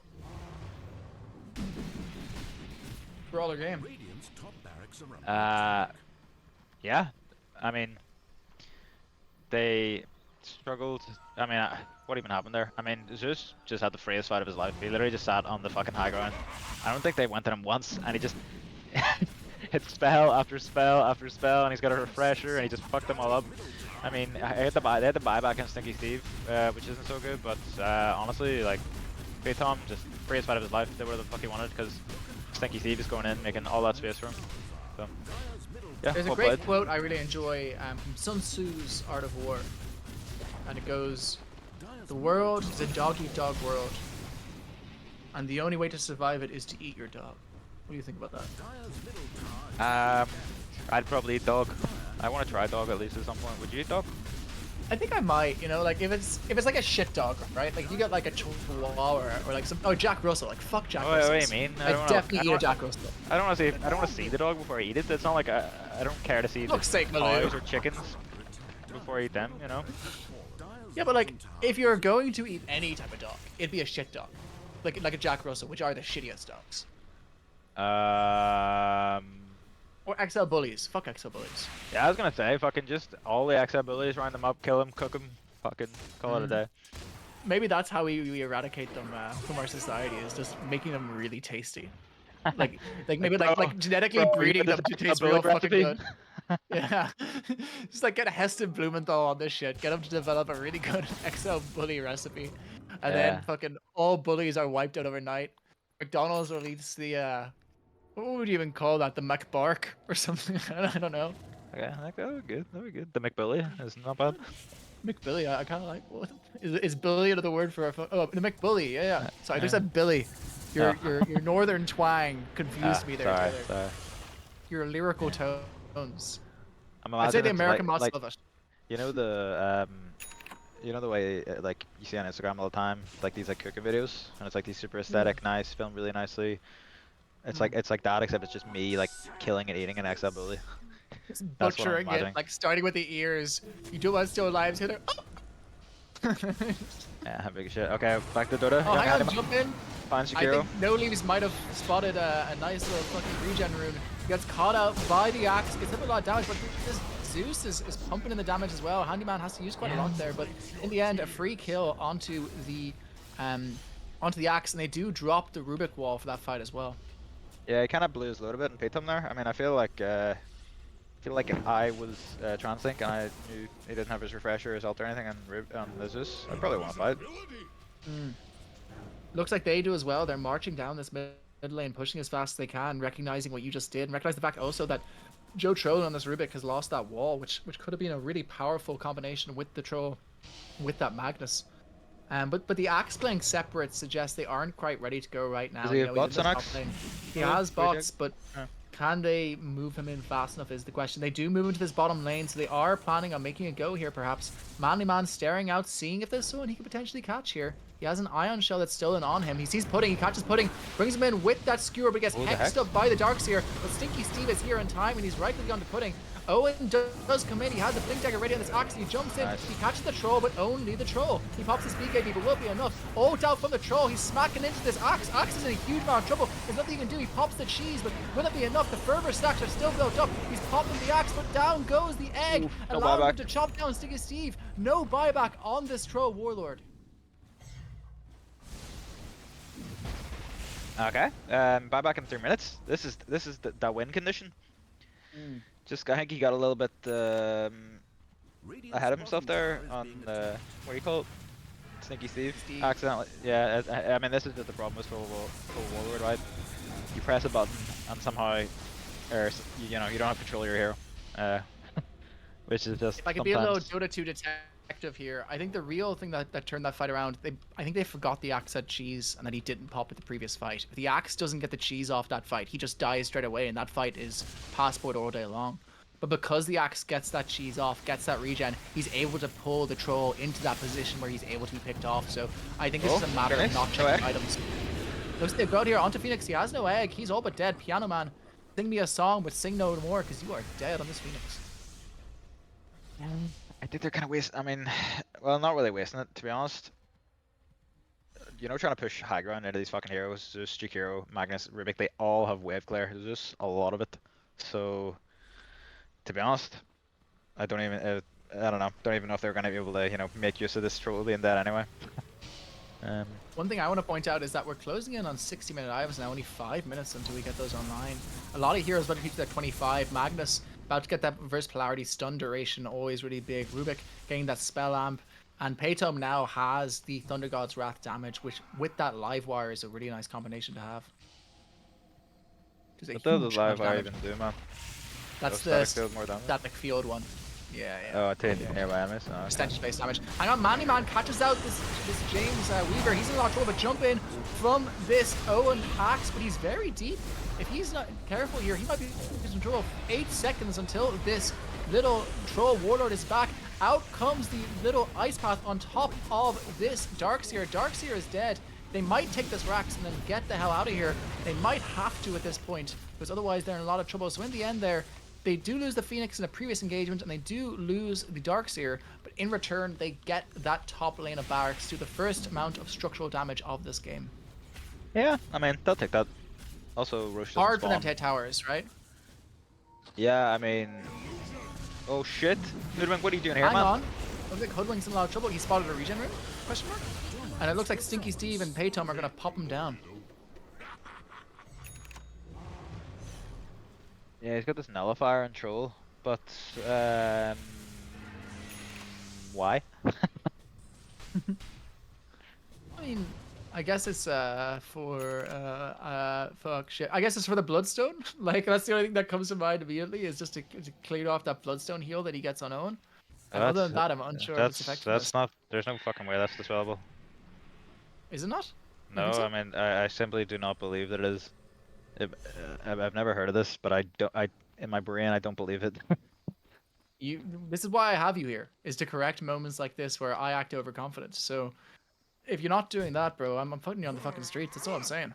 I'm sticking you outside with a sign, "Puppy dog for sale." But it's because it's kind of. I think it's kind of shitty in Nullifier because like you've already got an Ags to dispel shit. You know what I mean? Yeah. What would you go instead in this instance? Just finishing up that big bash. Fishing up that abyssal. I think it should be a satanic. He keeps fucking dying.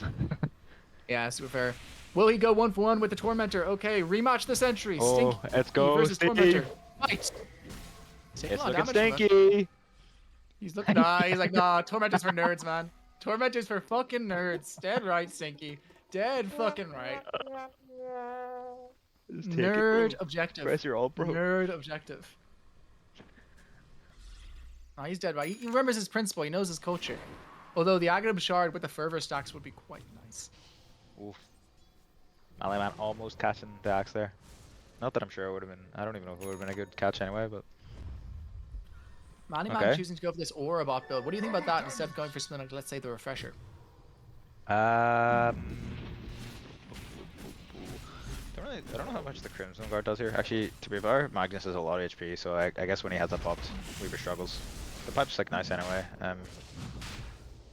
I'm not sure. I'm not sure what I went. I mean, naturally, I think a BKB would have been nice here to make sure he gets the spells off and shit. But actually, maybe it doesn't even need the BKB this game. I don't know. I don't know what I would have bought Magnus with Kim. I'm dog shit at Magnus anyway, so it doesn't matter. Maybe he's right. Roche is up, and it's spotted by the side of Passport Issues, and they are quite far away on the side of Translink. They might not get back in time for this. They might get some structural damage onto that bottom tower, but that might be all she takes. Stinky Steve might get this Roche, and with it, the free Aghanim's Blessing.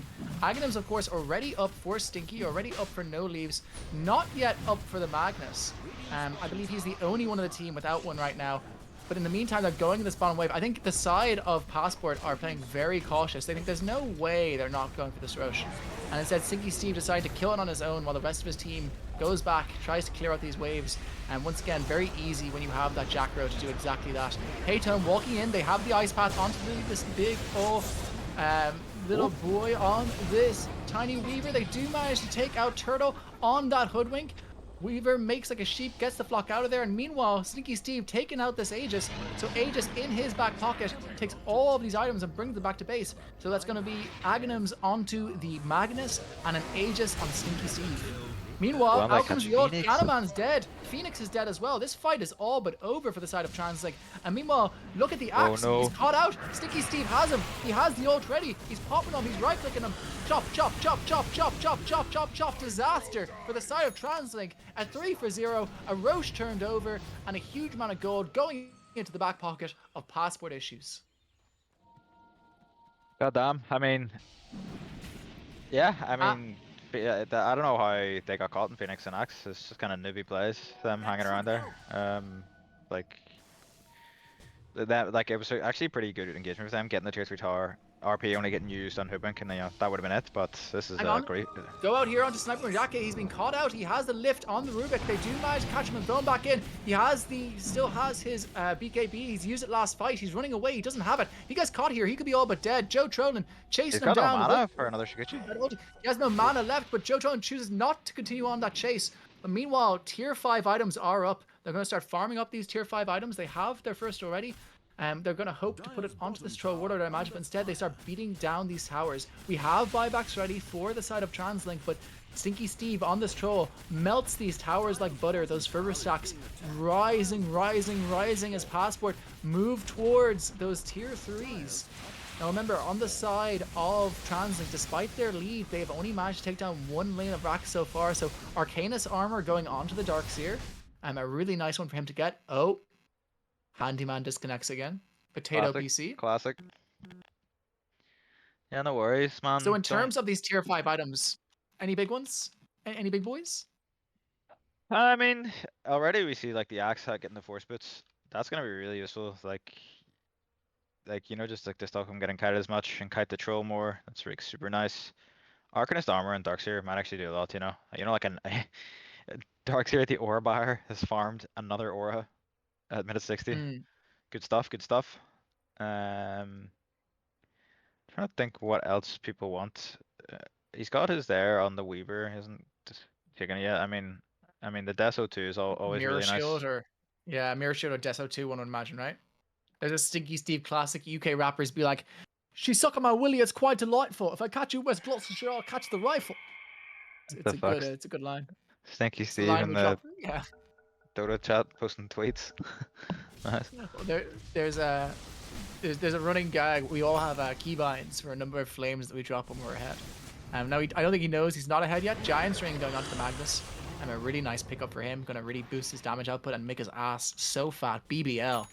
Oh yeah. That's that Magnus BBL we're looking for. This is so nice for Magnus because of the free pathing, so he can get in position. It's like good stuff. And he's got the horde toss now. Because Stinky Steve gave you physically imagine how much that ass claps. Just imagine it. Just clap. I can't. I'm getting horny. And what's Stinky Steve gonna pick up on this troll? That's the next question. He's shopping. He's shopping. He's shopping. Do do do do do do do do. His shopping's not done yet. Do do do do do do do do. Do do do do do do do do. This man is deep in thought. Do do do do do do. And he decides for the Stygian Desolator in the end. What do we think about that? Damage good. Is my Especially with the build he has, right? thought. Damage good. Yep, damage good. There's Seer Stone and Zeus as well. That's gonna be a fucking nightmare to play against. This game's never gonna end, man. Yeah. I told you we might be going to midnight tonight. We had a late start tonight, so we may have a late finish. Mirror Shield picked up by the Rubik as well. Always a nice one, especially into that Hoodwink. Sad face from Malou. Malou, are you sleepy? You can turn on your mic. It's okay. Reveal yourself to the crowd. He's not. I'm sleepy. Dude, I didn't. It's just way past my bedtime for a Friday. You don't normally... on a Friday? Yeah, it's the end of the work week. I know man. Man's in. I'm exhausted. But you work during the summer. It's so cringe. Imagine doing that. It's fucking embarrassing, bro. If you work during the summer, I literally hate you. Disconnect right now. Radiant's bottom barracks is No, please don't. We need the viewership. I'm getting actuality. Mandyman caught out by Handyman. He has the Giant's Ring, but will it be enough? It gives him a lot of survivability. He manages to get the skewer off, but it doesn't look like it's going to be enough. They drop the wall on Joe Trollen, but chop. Down goes Mandyman. He does still have his buyback on that Magnus, but that does definitely delay that Aegis push quite considerably. Yeah, pretty rough him getting caught here. He's the one guy who needs to not get caught, you know, for like they just can have Troll go first, and then Manly Man just counter initiates. But yeah, he has buyback though, so if they try and push high ground, they're poke with Weaver, they can easily still take a fight. They're smoked up again on the homies though. They want to fight. They want to try and force a buyback, force something in the 5v4 situation. Well, it's not really 5v4 because they have an Aegis and Troll, but. Only 30 seconds though. It's actually out soon. Yeah, it's out very soon. And his BKB is what he has decided to backpack as well. So looks like he's willing to kind of be sacrificial with that first life. And buyback also available on the Troll now. It is comeback available after being off cooldown for a while there. So definitely a bit more confidence in the back pocket of this passport lineup. I mean, I feel like he should, in the driver's seat. Yeah, he should just. I feel like he should just be hitting buildings here on Weaver. Like he's got Lincolns, he's got Mirror Shield, the Magnus. If the RP is not there, it's a pretty low chance that he dies with the homies behind him. So I'd like him not to be a little push right now, but I'm not sure if we're gonna see that. You're trying to bait James as not being a puss. What would you say to him? I was like, go hit. That's it. It's pretty uninspired. Hang on, go out here on the Hoodwink. Hoodwink does have a BKB though, so Turtle almost gets killed by the wall there in the end. He does drop the double ulti on Paytome. Oh, that's greedy. Oh my days! You don't get. He got Booker shadowed by what, Phoenix or something, and didn't take any damage from this assault. Did both of them? I didn't even. He had the BKB anyway, so it wouldn't have mattered. Yeah, well.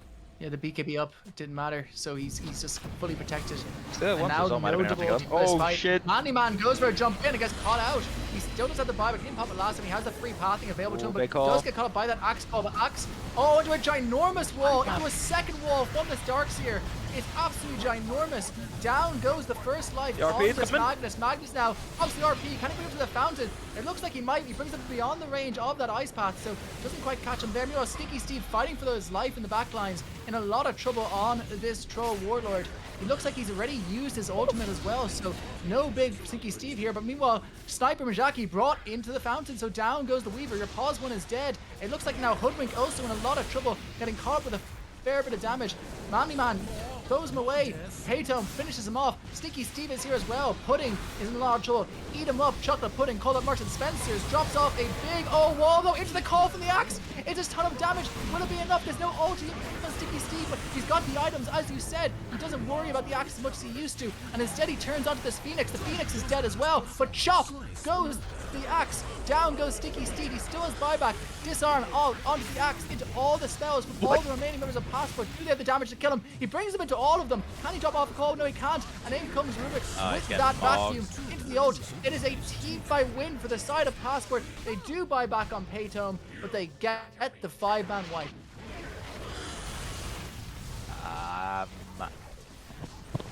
I mean, they bought back Paytome and Manly Man. Manly Man really fucked up at the start of that fight.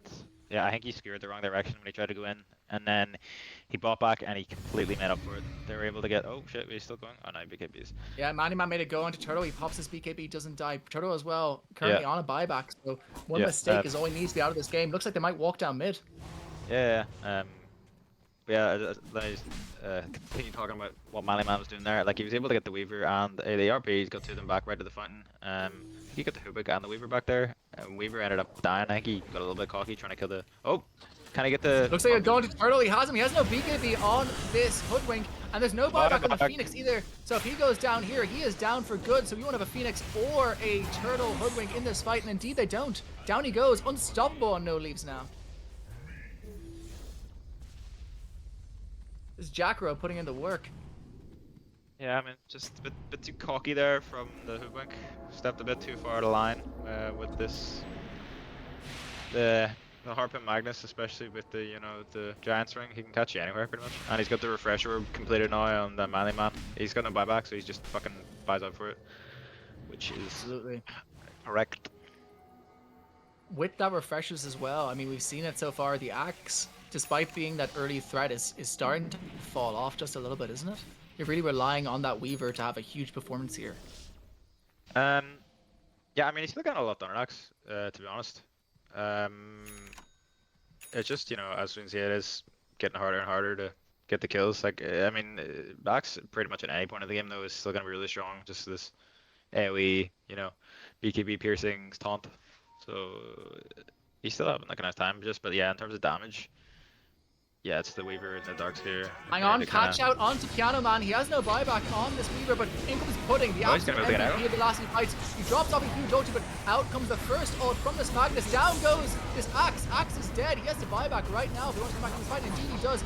Piano Man, meanwhile, on a launchable as well. The creep that the Axe was TPing onto gets killed. So in the end, they're a buyback on the Dark Sphere, a buyback on the Axe, and nothing gotten in return. Well, yeah, I think they were a bit trigger happy with those buybacks. I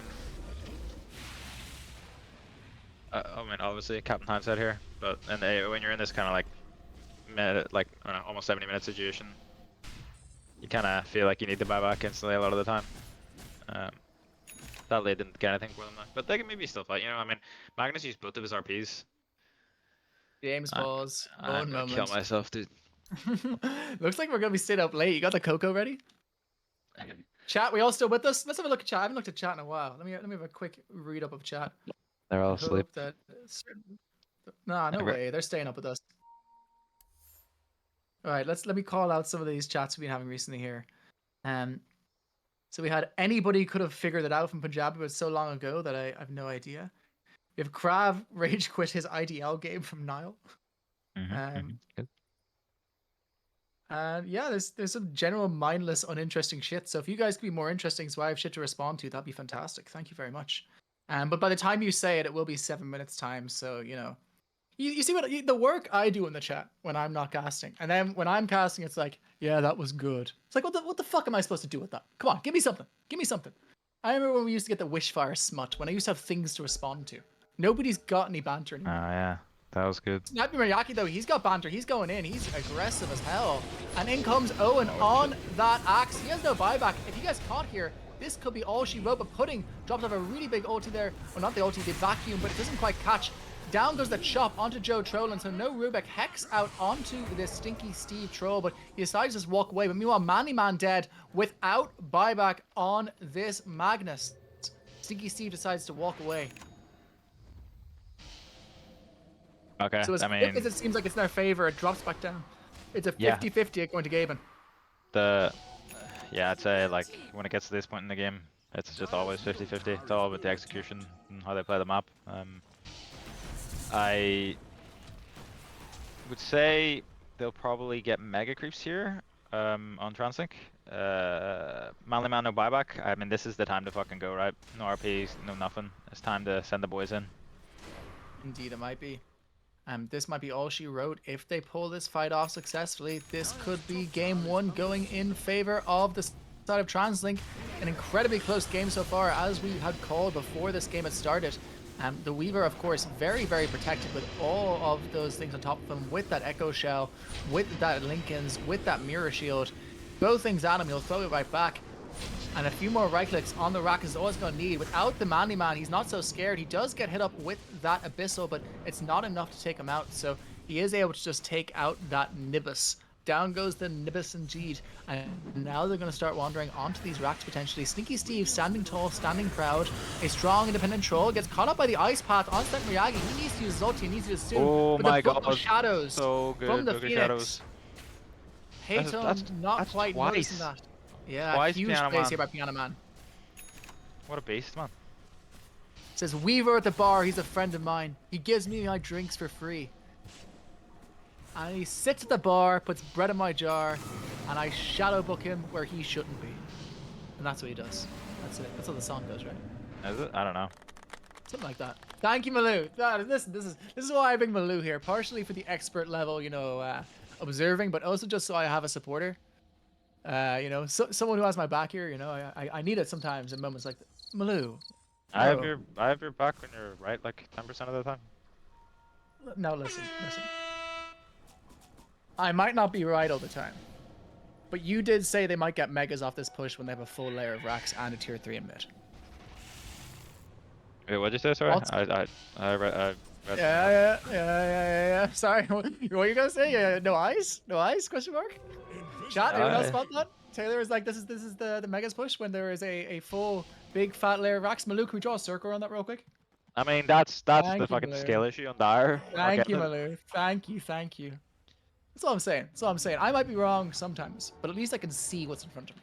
So I'll take that. You know, it's I don't even know what the hell you're saying. See of what's in course front not. of you. You don't speak South Dublin, I understand. It's only for the elite. But in You're just actuality, now retards like you and Kane. I wouldn't call Kian South Dublin. He's a fucking Wicklow. But in actuality, it looks like they've now got Manly Man back. So still, like, you know, it looks like with them back though, TransLink Esports go up to a 64% win chance. Now, obviously, we don't even know what these fucking numbers mean or if they mean anything at this point. But who do you favor at this point of the game with these level 30s coming up? Payton picking up his now. I honestly have no fucking idea. Like it literally is just down to fucking execution of fights. Both have pretty good team fights. Both have people who know how to play their heroes. Hang on, Turtle gets caught out here, gets hit up with that skewer. He does still have the BKB though, and Manly Man doesn't get his off, and he gets hexed up as a result. He doesn't have a BKB on this Magnus, but he does have the RP, and he catches out this Phoenix. But the call from the Axe saves the eggs. The egg stays alive for now, but a lot of right clicks going onto it. A huge wall potentially saving it, but not quite. The egg doesn't go off, and indeed down goes the Darkseer, so Stinky takes him out. Buyback onto the Phoenix. You have no Weaver, you have no Darkseer, and it looks like Turtle now in a lot of trouble as well. It's Turtle time, it's not Turtle time, and even less time for Owen, who's been caught out now on this Axe. BKB from Stinky Steve doesn't look like he's quite capable of going after him, but he says, I don't give a shit, I'm going this Axe, no matter what it takes. He hits him once, he hits him twice, he pops a blade mail, so he wanders away. In comes No Leaves with an Ice Path. They decide not to finish off the Axe in the end. It's a 3 for 2. Down goes the Darkseer, down goes the Hoodwink, down goes the Weaver, but in exchange, the Rubik and the Zeus. Manly Man, though, he's not done yet. 5 seconds till his blink. Will he decide to go onto this high ground? Will he go onto this Weaver? It looks like he might. He doesn't get caught with that Fire Spirit, so he still has the blink. Will he choose to initiate? He does not in this instance. So in the end, they're a clean 3 for 2. With a buyback on the Phoenix, I should note. 4 for 2.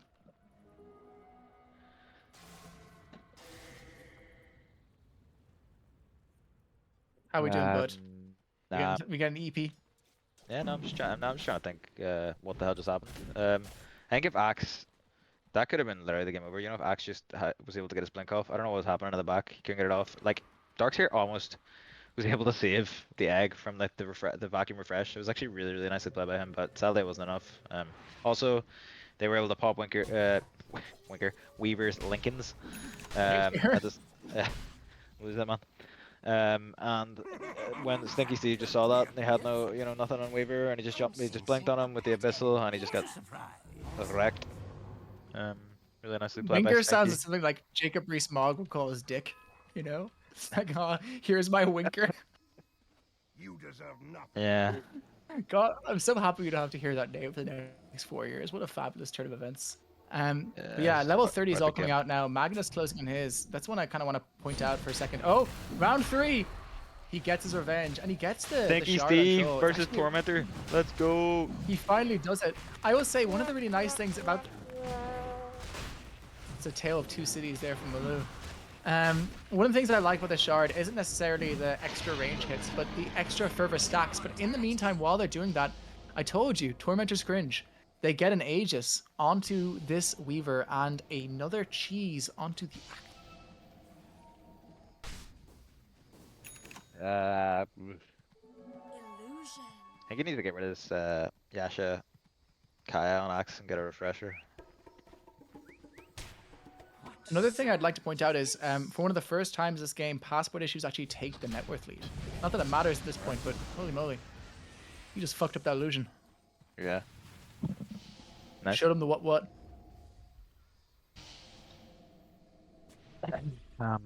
He's got, look how much gold he has on Hubink. 8k gold. Right, if this guy doesn't buy a rapier here, I don't know, he's a bitch. I mean, at this point, I would absolutely support Rapier or Pussy all chat as a caster. I know we're not supposed to interact with the players, but I do think it'd be funny. Nah. Nah, we won't. We'll respect the integrity of the league. What the hell? Jakiro? What the hell items does Jakiro have? Oh, he's got He has the Parasma, that's why he's attacking and stuff. Parasma. Yeah, here we go. Hang on, catch out onto Sniper Yaki. That's his Aegis gone. He's all but dead in this Weaver, and yeah, down he goes. First life on James is anonymous movie. And Maniman wants the second, and he catches two heroes on top, but James tries to get the catch on top, but he gets off the RP, so down he goes. The Weaver falls into the grave. That's no more Axe. And meanwhile, it looks like they'll now make it go on to Piano Man on this little Phoenix. Maniman, too strong, too big, too tasty. Phoenix now dead as well. No buyback on the Axe. He bought out. He doesn't have the money for it. And now Turtle is in a huge amount of trouble. Petum catches out Turtle, and in goes Manly Man. He bounces towards him, and down he goes. Buyback on Weaver. Buyback on the Hoodwink. But the Phoenix doesn't have it. It's on cooldown. And more importantly, Owen doesn't have it. He's bought out on the Axe. Oh no, don't tell me that. Wait, oh, he's 700 gold off, okay. He hasn't bought out, he just doesn't have the gold. Hang on, another go now here onto the Hoodwink. Hoodwink just got back, and now he's dead as well. No Hoodwink. Stinky Steve. Has he just done it? They're moving in towards this mid lane. These towers are already low pudding. He wants to make one last dance. He pops his refresher. He says, I am the thing standing between them and the rest of this game. But he gets caught out immediately by the Sticky Steve damage. But the walls are doing a metric butt ton of damage. Is Weaver going for throne? Is Weaver going for throne? Weaver's going for throne. It's a base race. It's a base race, but No Leaves has him. Meanwhile, it looks like Pudding is all but dead. They have this up. They kill off. No Leaves takes him out. His base is looking all but dead. Right click to Sticky Steve. There's so many fervor stacks. They go into Pudding, but Pudding melts like his aforementioned food. Down they go. Passport issues take game one. Holy shit, Taylor. 78 minutes. A game of two sides. And you are happy all day long if you are passport issues right now. Manly Man picking it up in the last 10 minutes. God damn. Yeah. I mean, he kind of had a rough one for Manly Man, but he came in clutch when it mattered. That's all I'm going to say. He made the plays. He made the plays to win the game. So, yeah. I gotta point out one thing for this end screen: 120,000 damage coming out from Paytone that game. Yeah, I mean, it's just, I don't really give a shit about how much damage this hero does. Get a refresher and it's a 80-minute game. He just, but yeah, he still play. I mean, he still played really well, but I think it's like not a stat that matters. Now, ladies and gentlemen, the great thing for you, but the not so great thing for us is we are going to get very EP. Is this is not the last game of the night. We have a second game coming up right to you between TransLink and Passport Issues. As we said, the two highest ranked teams in Division 2 going to be kicking it back with a game 2. A reminder, if you're new here, if you're watching this, firstly, thank you so much. We love having you on. To all my old friends will come by. We love you. We love you.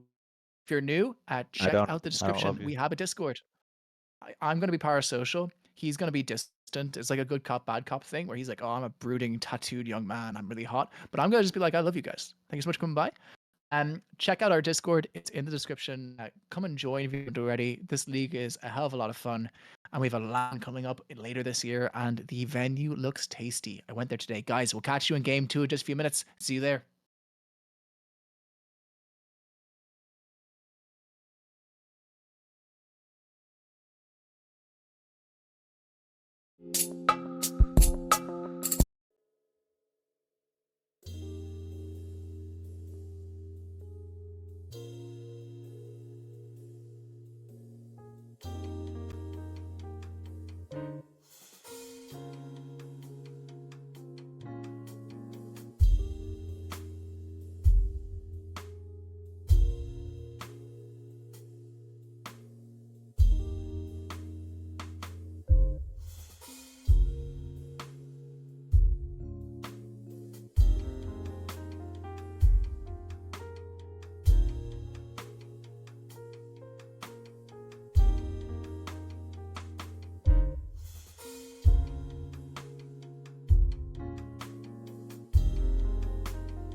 Ladies and gentlemen, after a laborious game one, a 75-minute game, my voice is still holding up. Hear me out, hear me out. I'm Runtel taking you through this game 10 two between seconds TransLink to pick. Esports and Passport Issues, alongside the slightly EP but 5 ever seconds. present and ever Dyer's wonderful ban. Taylor. Taylor, how are you feeling?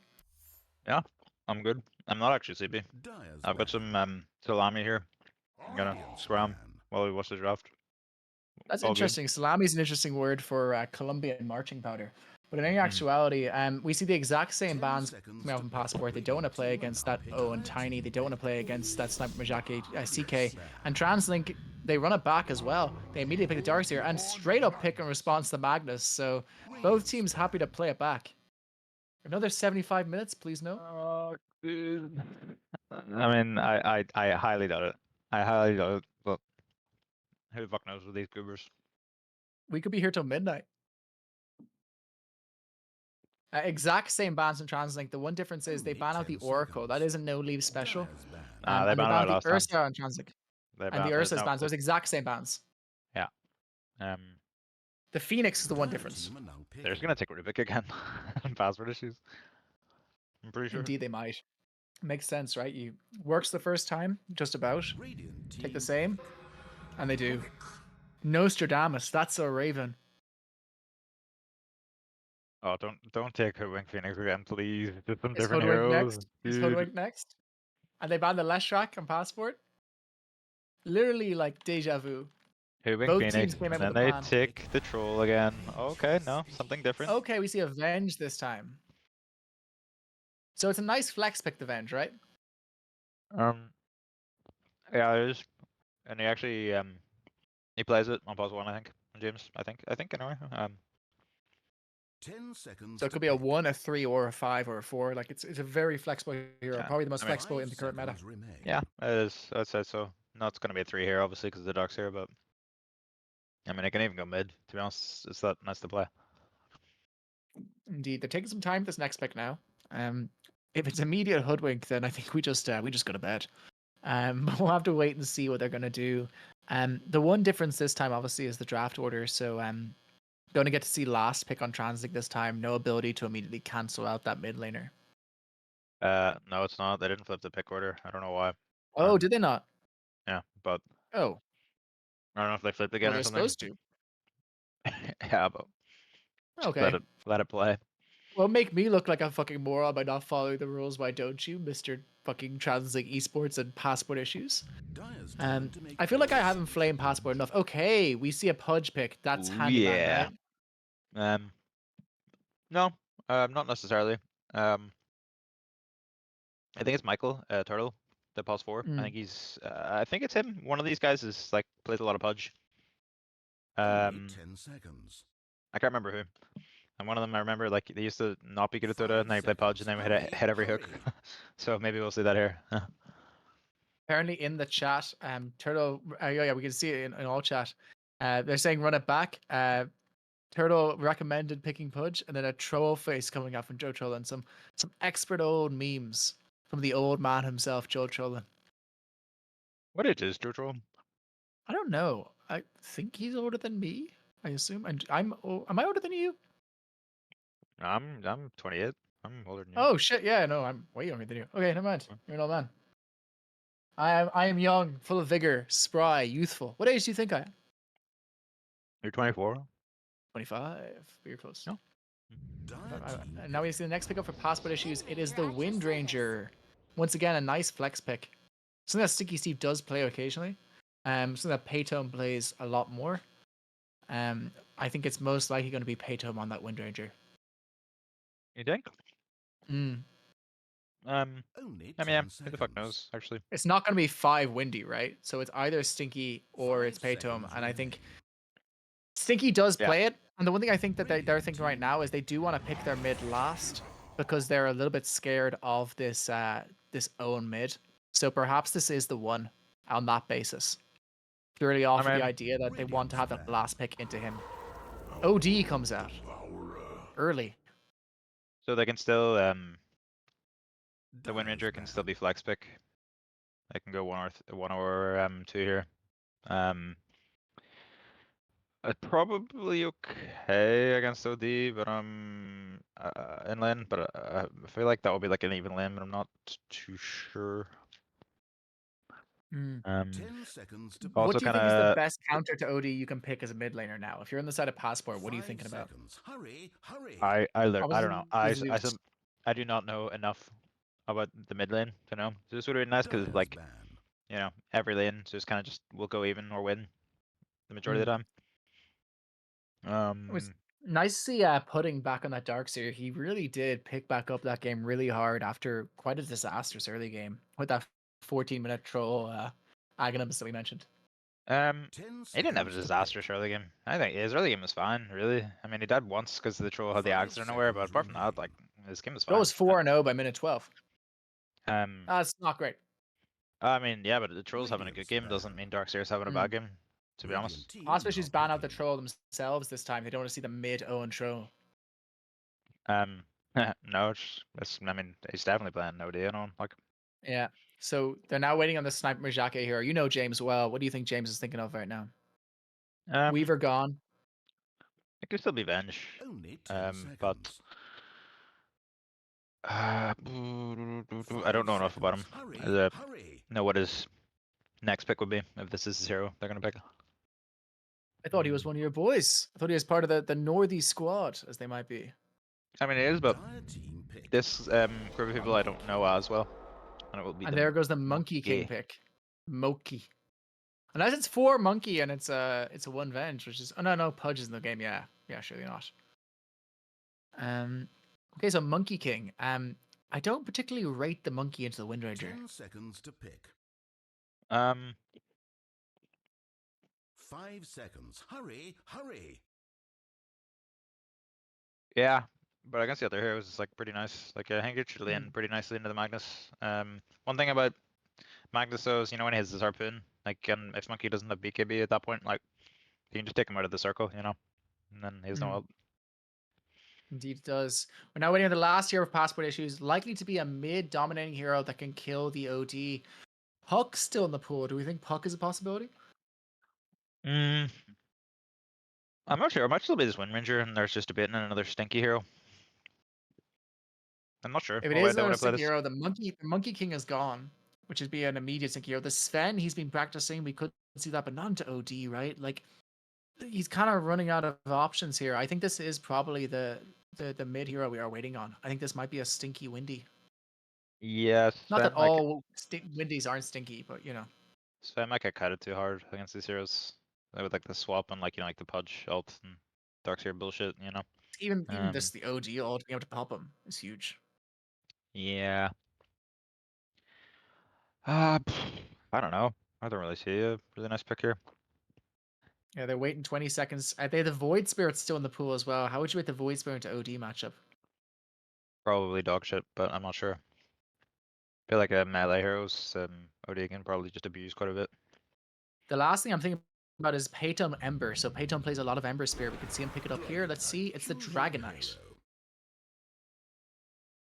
I have to wait and see who goes where. It is Stinky Steve on the Windy. It is a 1 Windy as we thought, and it is a Paytom DK with Sniper Majake, the 1 Monkey, the 4 Turtle Pudge, the 5 Venge, and the 1 OD.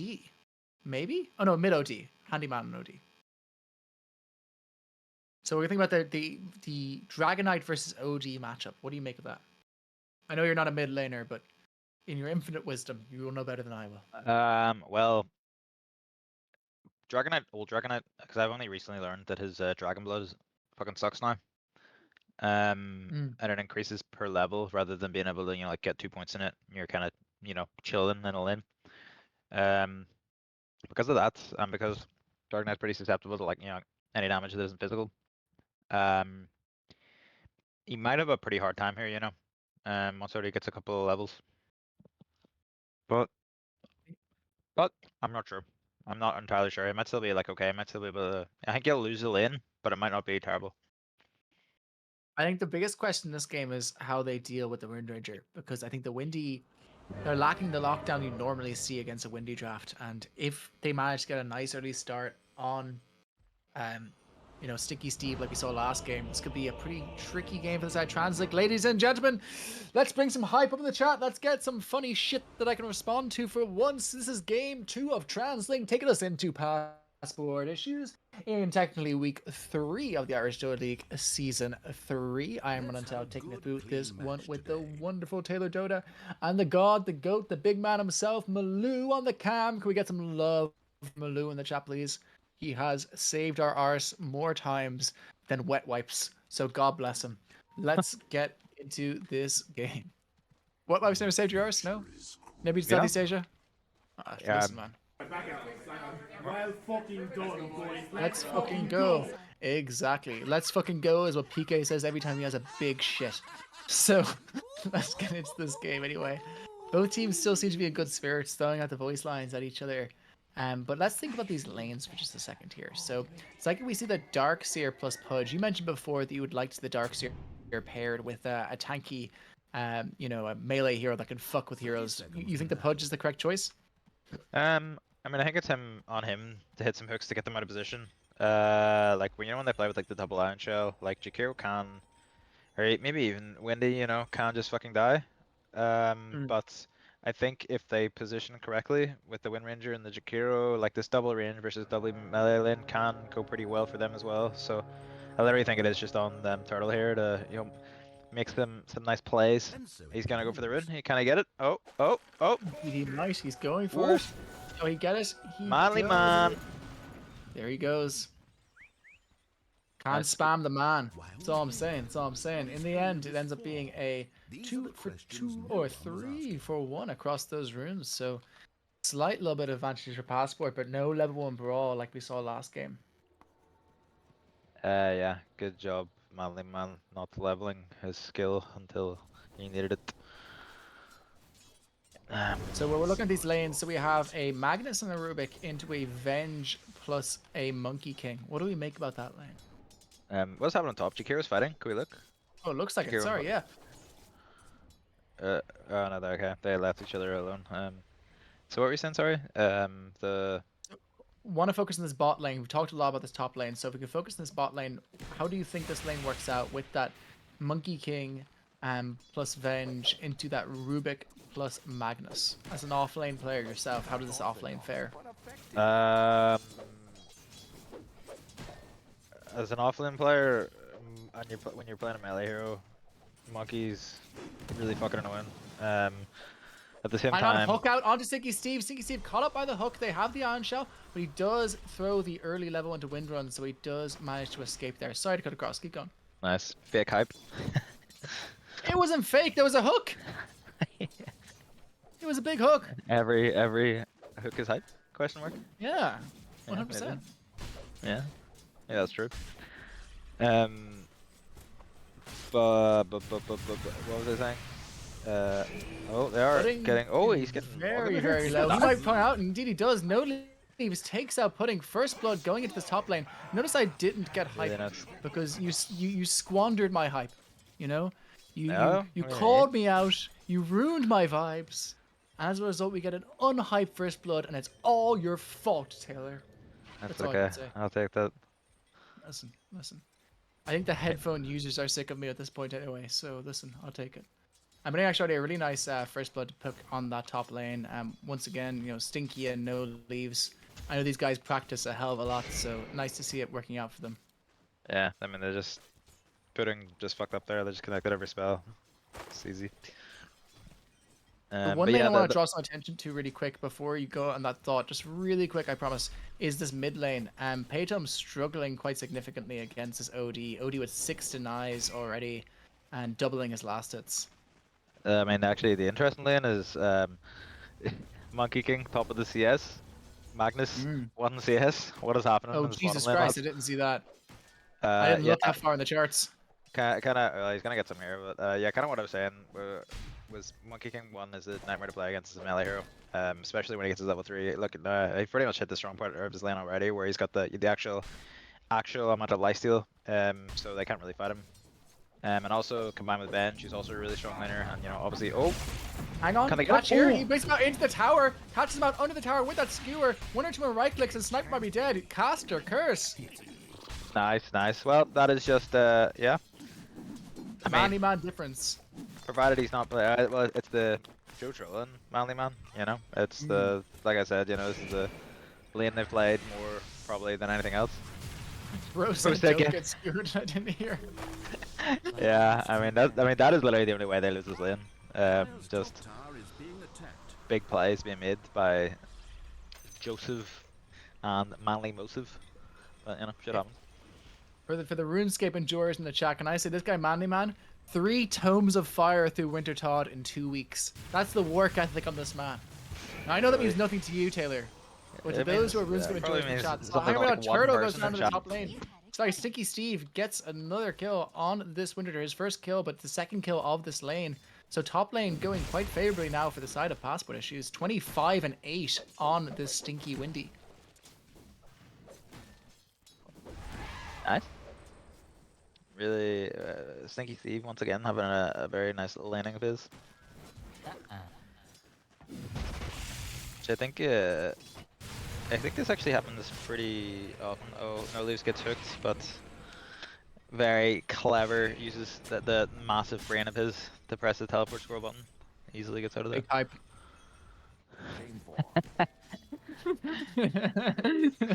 Me talking like a How'd you do, monotone bro? voice. Yeah, but that's as hype as you get. You know, that's why we're together. That's why the That's not gods. true at all. put us- That's not true at all. I get hype all the Ah, time. I get hype all the time. Real hype. All right, let's hear your hype voice. Give me your best hype voice right now. No, you know, you hear it when there's hype things are happening. I can't just, that would be fake hype. Indeed, what you just did was fake hype. That's what I'm saying. That's the accusation. You know, It's but like in actuality, oh, what did you call me? Oh, In actuality, Chip. Right, looks like there's a stun out onto Pudding, but Pudding just about gets away. But no, the surge level 1 is very slow. So Stinky Steve still chasing out, gets off the power shot, and chops him down. Pudding goes down. Stinky Steve with a second kill, 4 for 0 so far in favor of Passport Issues. yep. He had a nice lane control. He's having an even a nicer lane. On the what do you Stinky call it? having a party today. I was playing with Stinky before this game. We lost, and he said, I'm playing like shit today, and I'm going to play like shit later. Doesn't look like that's true. He gets off the little bit of the shackle shot. They get the surge onto the Pudge. The Pudge might escape here. He does just about get out, but Turtle's out of regen. Yeah, I mean this is He's kind of even what having I'm a saying. party. Like it's, I mean they drafted really well into this lane, like the double range versus the double melee. Like I said, you know, it's they need the double Angela going. They need to hit a hook, and then maybe something can happen here. I don't think anything will happen here. They have the I think one you're Angela fake going hyping yourself. Yeah, I think this is fake hype, to be honest. though. Indeed it is. As all heroes escape. I can't even speak without you saying fake hype. Oh, well, listen, you started it, bro. That's all I'm saying. That's all I'm saying. But in actuality, so far, a nice I'm early for lead. fake hype when I actually fake hype. I will. I'm gonna wait for it. I'm gonna say Yeah, I it. know. That's fair. and ready I will for take it. that. I'd rather you you're weren't taking worrying criticism. about that, though. You know, I'd rather, you know, we were both in the same energy vibes here. We're both hyping it up, keeping it fun for the viewers after 80 minutes of high octane Dota. If you're still in the chat, you're still with us. Give us your most deranged comment. It can be anything about me or PK. If it's funny, I'll read it on stream. If it's not, I'll call you unfunny. So please feel free to do that now, and we'll see it in like 4 minutes or whatever the delay is. In actuality, looking across these lanes, the Monkey King is having an absolute stormer versus this Magnus, like you said. Like despite that call on her tower, the Monkey 37 and 14 right now on James. Do you know, is this guy a Monkey enjoyer? Does he play it much? Do we know? I've literally no idea. You don't associate with low rank trash, is that it? No, that's People not like true at all. myself, that's What do you mean? that's I how love, they are. I love playing with James.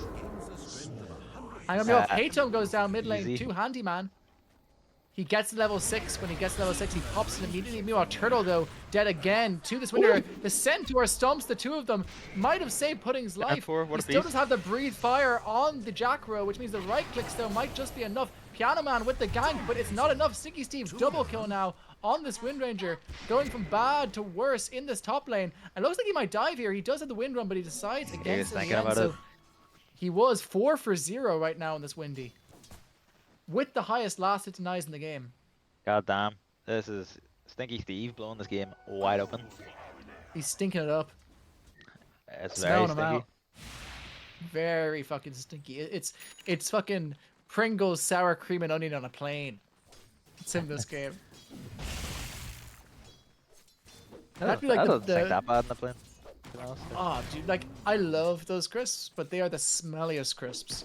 Like they're gross smelling, great tasting, but disgusting. And anyone who fucking gets crisps on a plane is a pedophile by my view. But in actuality, it's Anyone like who gets Patreon. crisps on a plane is a pedophile. Listen to yourself, bro. Yeah. Bro, like what the fuck? It's true. It's true. Are you fucking kidding me, dude? Crisps me are a like one of the reason- most common snacks. Exactly, for pedophiles. There's a lot of them out there. That's insane. That's the most insane take I've heard. Are you just outing yourself as one of them? Do you have a What, Nabla membership? as a crisp eater? As a crisp eater? As a plain crisp eater, it's different. That's I mean that's a very reasonable place to eat crisps. It's not. It's because you're stuck in a tube with like 100 other people to smell your fucking crisps. It's selfish. Is what it is. Hang on, go here, bottom lane. Turtle rotates, but Turtle gets put under the tower, gets hit with the tower hits into the telekinesis from Joe Trollen. Great TP there from No Leaves means that a go with the rotation in the bottom lane ends up going into the favor of the passport issues. 7-1 for passport issues, man. Doing Really nice start to very, this game. Very nicely. Yeah. I mean, it's only 1k gold lead though. I don't know if I can bring the networks up. So yeah, I mean, Mucky and OD still having a super nice time, but Stinky Steve almost 6k net worth a minute to 10. Oh my days, Jesus. man. He's having a game of his life right now.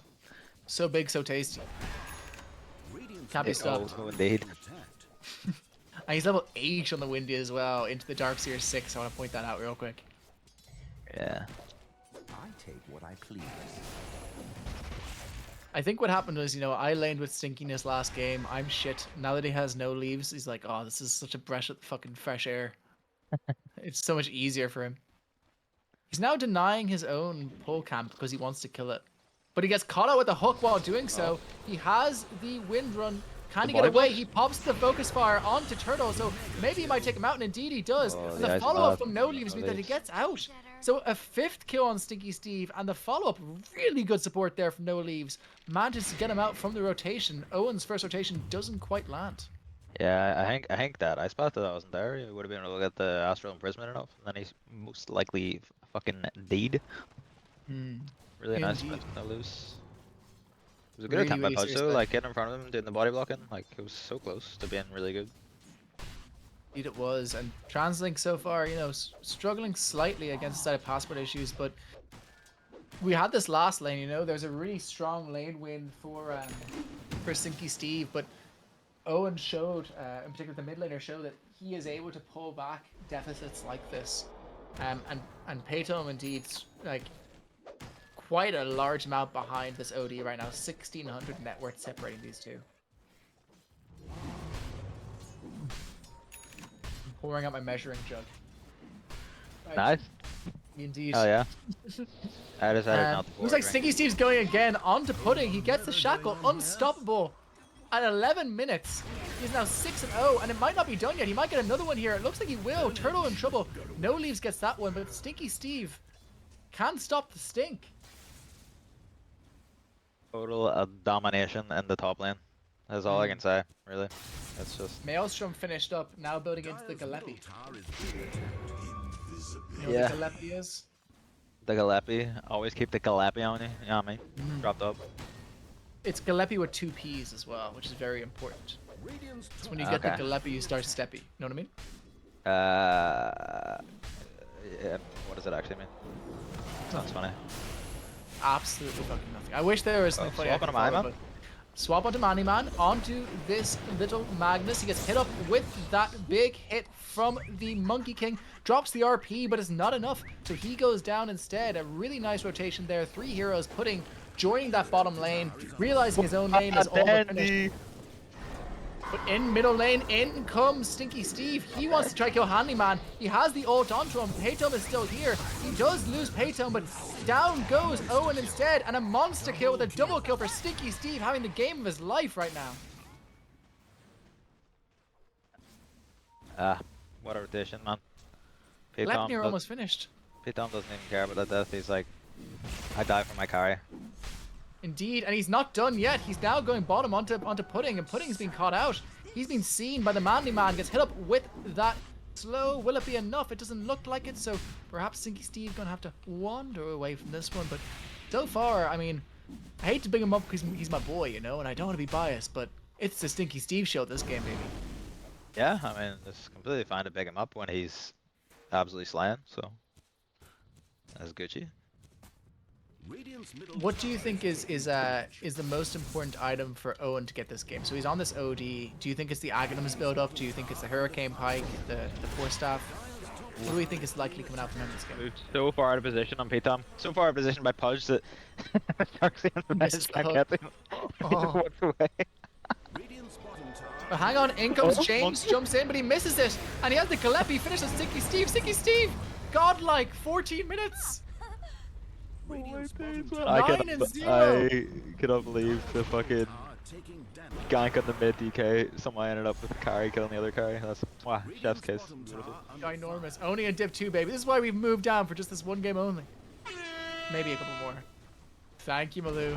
And down goes the mid tower off the back of that. Stinky Steve is so big. He has the Gillespie finished. He has the treads finished. Feels really hard. He's got another item coming in now. He feels so hard to kill. With the who, sorry? I was changing my some settings. Yeah, blocking the Malou soundboard. That's fair enough. No, I had it up way too loud. the horn, definitely. So saying Stinky Steve now with the Galepnir finished up makes these fights considerably harder. Yeah, for sure. Him with this like maxed out, what do you call it, win run as well. Like it's like like pretty much all of their cores are all doing right click damage, right? So this win run is base win run is so fucking hard to kill right now. Like even a small thing we didn't mention earlier is that the power shot is really good at clearing those trees the monkey likes to run away on, you know? I know it's like a fringe case, but in the instances where it happens, it could lead to a couple of really unfortunate deaths for James. yeah, for sure. And if they cast a glimpse of him when he's on the tree, you know, we can just insta cast the power shot and mog him. Right now, it's a 13 for 3, 4k net worth in favor of the side of Passport Issues. Windridger building into that BKB, first part already finished. No leaves as well, by proxy of being on the same lane. Has 3,300 net worth on the pause 5. He's above his own 4 and above both supports of Translink. Yeah, also having a very nice game. I wonder what items he's gonna choose to buy actually. Let's get something flying out. Maybe he'll just go for the, I don't know, like some like force smack, something like this. Oh, Stinky Steve, aggressive win runner. There's Stinky Steve coming in. Oh, Aggressive Manly win Man. one. Looks like they've caught out. Manly Man has caught out Owen on this OD, and he's dead. No leaves on a killing spree now as well. So they do take out Paytone, but they take the bigger net worth kill onto the OD and enables them to march down this mid lane. Yeah, I was like, what the hell is Stinky Steve doing? But his boy Manly Man was there. In the right position, they had the RP. Oh, they found Meanwhile, well. Yanoman down as well. Out they catch the Pudge with the Gillespie, but it doesn't look like they're quite going to catch him with the follow-up.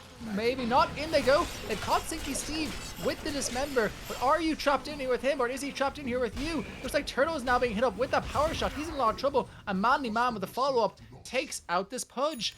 They are absolutely bleeding kills on the side of Translink. Yeah, I feel like if one hero TP'd there, they might have been able to get the 10 and 0 streak under the Wind Ranger, and that might have been really good, but don't know, maybe Dark Clear Monkey didn't have TP, or they just thought it was a lost cause. Indeed, my Blink says he appreciates the RuneScape. What does that tell you? A lot. A lot. And the other things we're getting a lot of big wrenches of Stinky Steve. Meanwhile, Handyman does take out Paytome, so a nice return kill there after a run of play that looked very favorable for the side of Passport Issues. So a nice kill to pull up there. But everyone's saying Stinky Steve cooking is the general chat vibe right now. Level 13 on this movie. He do be cooking. Okay, And he's not done. He's made a broth. He's going in onto Turtle, and Turtle does go down. And it looks like Joe Trolin getting that double kill there. In goes Sniper Jackie, but Stinky Steve's still here, baby. You better run. He does manage to catch out Manly Man, though, so a nice 2 for 2 there. A really solid trade for the side of Translink. Yeah, I mean, well, it's kind of like 2 for 1, because DK was already dead, but I think getting the kill on the core, they're still okay with it because they're behind. I'm getting into the kill under the carry, the MK who's needs Thinking hog indeed. indeed. Now building into the BKB on him. Once he has that BKB, what is their mechanism of killing him? That's my question at this point. I mean, I literally think it needs to get to the point where they're holding it with Pudge, or like it gets far enough where Monkey is like a lot more items and he has like a nullifier, you know, so they can get through this win run and he can, you know, he can die. Outside of that, it's very difficult for this guy to die. Only 200 gold away from it. He's now almost 3k. He's more than 3k above anyone else in the game. A manly man, gotta say, I know we've talked about it in the last couple of games, he fell behind on the pause 3 a lot of times. He's keeping up with the Darkseer this game. Those mage Slayer he has on DK, does that even reduce Arcane? Ion jump in onto Piano Man on the Venge, gets hit up with that macro power, he throws the stun, but isn't enough? Not quite at the point at which you're being hit up with that Stolen Dismember. And down goes Piano Man. This Pudge and whole chat from Piano Man. He didn't. I think he didn't see he was getting dismembered, so he was getting dragged in closer to the Ruik because of it. It's kind of funny actually. Dyer's Right now, it seems like there's a lot on Sniper Mujake's back to really. How the fuck do I say that? Sniper Mujang. Fucking James. Do you know how to say that properly? Sniper Muyangi? Sniper Jumanji. Jumanji. Sniper Jumanji. I'll fucking work with that. Call me Robin Williams because I'm hanging myself in my room. Stinky giving the focus fire onto the bottom tower. Looks like it is all but dead at this point. Tier 2's going down at just 20 minutes. Stinky Steve, 12k, almost 13k net worth. They throw the hook out onto him. It doesn't quite land. So he's able to keep going in onto this bottom tower. He decides to back off here. He sees the rotation from the side of TransLink. They make the go into Piano Man. He's just back and he's dead again. Hook lands onto No Leaves into the immediate throwout of the Shackle Shot, but it looks like Stinky doesn't want to get involved in this fight. Doesn't see it as favorable, so it's a 1-for-1 in the end there. Venge going down for the Jackrow, 5 for 5. Fine any way you look at it. Yeah, I mean, on one hand it's nice that they defended their tower and got the kill on Shakiro, but I mean they just kind of rotated everyone here, and they don't even. Phaetom's not even there, man. He's just vibing top. He's almost finished his Blink Dagger as well. This is the last hit that gets him his Blink Dagger, so the fight initiation has just gotten a little bit better on the side of Passport. Yeah, I think he still kind of just melts without this VKB on Dragonite though. I think when he has the Blink and the VKB, I think they're in a very, very strong position for him to, you know, do a lot in fights. But even still without him, obviously, like, our Steven is very big, so they're chill to fight without him, like his 4 anyway. They are. I gotta say, I play with this guy a lot, and I said before this game, Mr. Stonk, and he's the kind of guy where if he's behind, he's Depresso, and playing with depressed Ushin, as his name is fucking hard. But when he's feeding himself like this, the dude plays like 1,000 MR above what he should be. Like if he feels like I am responsible for us being ahead, he plays like a god. So if he feeds once or twice, this game could turn on its head, is what I'm saying. He is an emotional player, as much as I love him. Let's see though. This Darkseer looks like might be caught out here. They have a 4-man. Yeah, good. If I have to play against him again, just beat him in lane, and that's it. It's over, or what? They give out to me for giving up too much of their strats. But in any actuality, it looks like go here onto Piano Man. Sing me a song with Piano Man, but perhaps not because they've caught the Darkseer instead. The higher octane kill, the more important kill. Drop a lot of ults. Most of them don't land. But in any actuality, it still kills the Darkseer. Yeah, a dog is a dog, whether wolves or not, you know? Take out the team fighter, push the mid tower because of this with DK form. It's good. I got Blinks is telling me it's pronounced Sniper Monkey. What the fuck is that? Like that's Jumanji, man. I'm telling you. Sniper Jumanji. What fucking like? Listen. I speak a fair few different languages, right? I've a pretty good command. Tell me all about kind of squelga. Je parle russe aussi, and I have no fucking clue. Shut up, you fucking that show is off, man. monkey. How many languages do you speak, you fucking cunt, other than butchered English? Looks like they've caught out the Monkey King under the tower with the skewer in from Manly Man. He's doing a lot of damage onto him. The Jackrow coming in as well. Jackrow might be able to catch him out with the Ice Path, but a really good stun there from Miyaki, or from Monkey, manages to get him out of that fight. Yeah, so, continue. How many languages? Other than butchered English? Nothing? No, nothing. I speak Ingerland, Mr. Northern Irish. Okay, I see how it is. I see how it is. I catch you, big dog, that wolf woof. But in actuality, I suppose you speak a lot of coding languages, I imagine. I'm sure that's just. Yeah, I don't know if that counts though. It doesn't. But meanwhile, it looks like a kill bottom lane. Stinky Steve picks up the Aegis now on this Wind Ranger, and they're mass rotating through the Twin Gate. They're moving in. Piano Man gets hit up with that blink from Paytom, but he gets hooked out by his Pudge. But looks like the Monkey King might not be so lucky, and indeed, Piano Man's not lucky either because he is also dead. And Monkey King, the funeral dirge is sounding. St. Anne's bells are ringing. Down he goes. 8k now in favor of the side of Passport Issues, and they're not quite done yet. Paytome blinking forward, doesn't quite catch anyone, but on the sidelines, Handyman looks like he might be willing to go in here. Not quite yet. So in the end, a 2 for 0 in favor of Passport Issues, and they are now able to position towards this top tier 2. Kind of like this small child decision from what do you call it? From Stinky Steve. Like he's going for the Ags, and then he had like 2,000 gold around that, and then he's like, "Fuck it." Hang on, Merciless. Stinky versus Tormentor round 3. And then he's Can got he his do boys it? here. He's learned his lesson. got Don't this do it alone. He's a nerd. Well, there was the thing. Remember I said, we refuse to take Tormentor. The one exception is if it's enemy Tormentor, that's fine. So only if it's your own, it's cringe and beta. That's kind of the vibe, right? So that's not against culture. You focus fires down the tower. Down goes the second tier 2 for the side of TransLink. Just one tier 2 standing between them and the base now. 15, almost 16k on Stinky Steve at 26 minutes. Dire's bottom tower is being attacked. Good stuff. Good stuff. It's looking like good stuff indeed. What item do you think is going to end the reign of this Wind Ranger as such? Like, if you're in this game, it's looking like this. Which hero has the ability to stop this onslaught? Hang on, why did I say that? Banish out from the OD, out onto this Paytome Dragon Knight, but he blinks before it lands. So, no retribution. Last tier 2 down.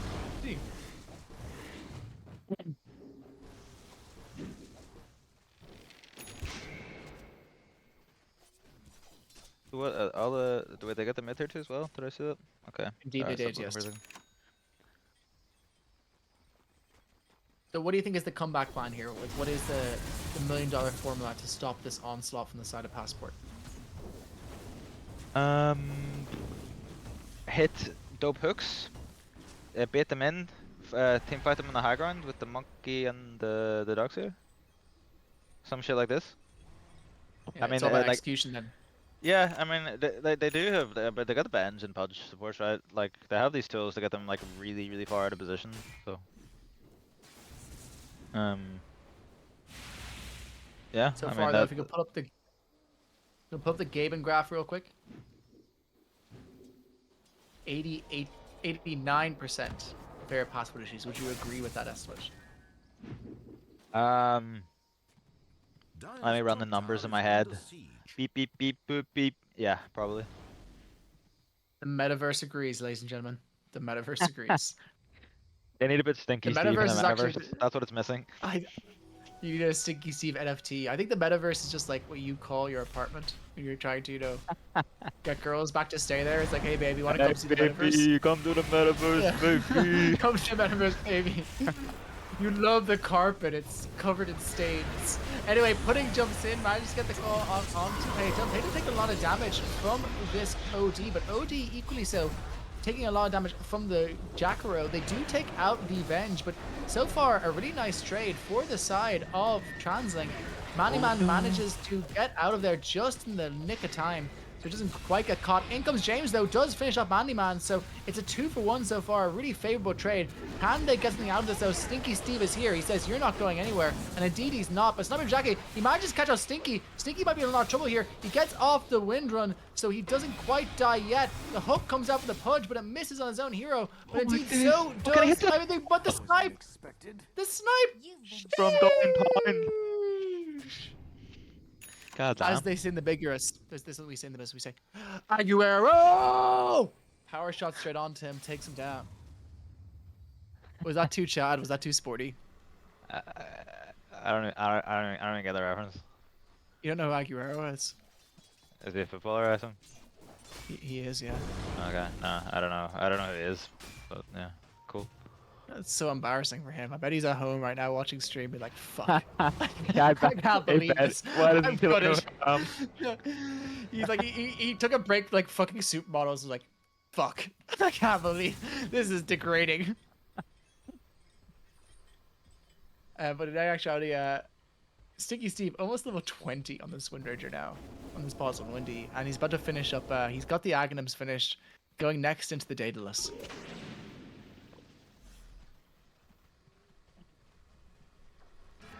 Nice. It's got to be said as well, though, Paytome really catching up on this DK despite like what was a really challenging mid lane. Now building towards that the Aghanim Scepter, that KBD coming in, Dire's top that tower King is Black being Dragon. attacked. Nice. I get that Love, reference. love. I get that reference. There you go. Hey, nice. There's Oh, one to yeah. remember. Hell yeah. What was your childhood game of choice? You were a RuneScape guy. What else were you? I was Little Big Planet 2, in case you couldn't tell from my sword boy energy. I was gonna say, like, you're such a gimp. I could have guessed that. Yeah, listen, I never denied my gimpiness. My gimpy hands in the corner covered in stains. But let's hear yours. But it was like Call of Duty or some shit. Yeah, That's man. like That's the what Crypto I Bro one. was a wee Call of Yeah, I Duty. fucking thought so. Yeah, I That's not fucking thought not so. crypto, bro, man. That's not Yeah, it even. is though. No, all my friends used to And like play it, as no, well. like yeah, but like they went on to, you know, they were okay at it. You were like sweating out and watching the YouTube videos, like check the stats and shit though. No, I wasn't even. I wasn't. You were like, even, oh, what's my recoil on this gun? No, I wasn't. Even No, I didn't that say bad you're. at I my didn't say friends. you're the best. I said you sweated the most. That's different. I don't know. I did play it a lot, but yeah. I know that a lot of the Elder Scrolls, you know, Oblivion, it's a base game. It's a good shot. I was a big Little Big Planet 2 boy. The fun fact is that I actually did similar to what I do right now when I was like 11 years old in Little Big Planet. I used to be a talk show host on it. I used to interview people every Oh week. really? Wait, what? How does that even? For real, for real, for real. Wait, Well, they had like like you can make movies in it, right? And you used I'd to like interview find like out the actual biggest people, creators. or like.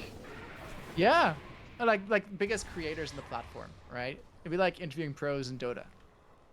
But I was like Okay. 11. Some of them are pretty creepy, bro. Radiant's top Not gonna tower lie. You is got I'll say any that of for them memoirs. right there? What'd you say? Are these available anywhere for my viewing? They are still up. I want to record them at some point, and I might drop them as content on the stream. But they are still all up on the Big Planet. If you have a copy of the game, you can see 11-year-old running to do interviews with like telling me 30-year-old men. I need to get a copy of this fucking dog shit ass game and buy. I don't even know which PlayStation it was on. PS3 or something. Hey.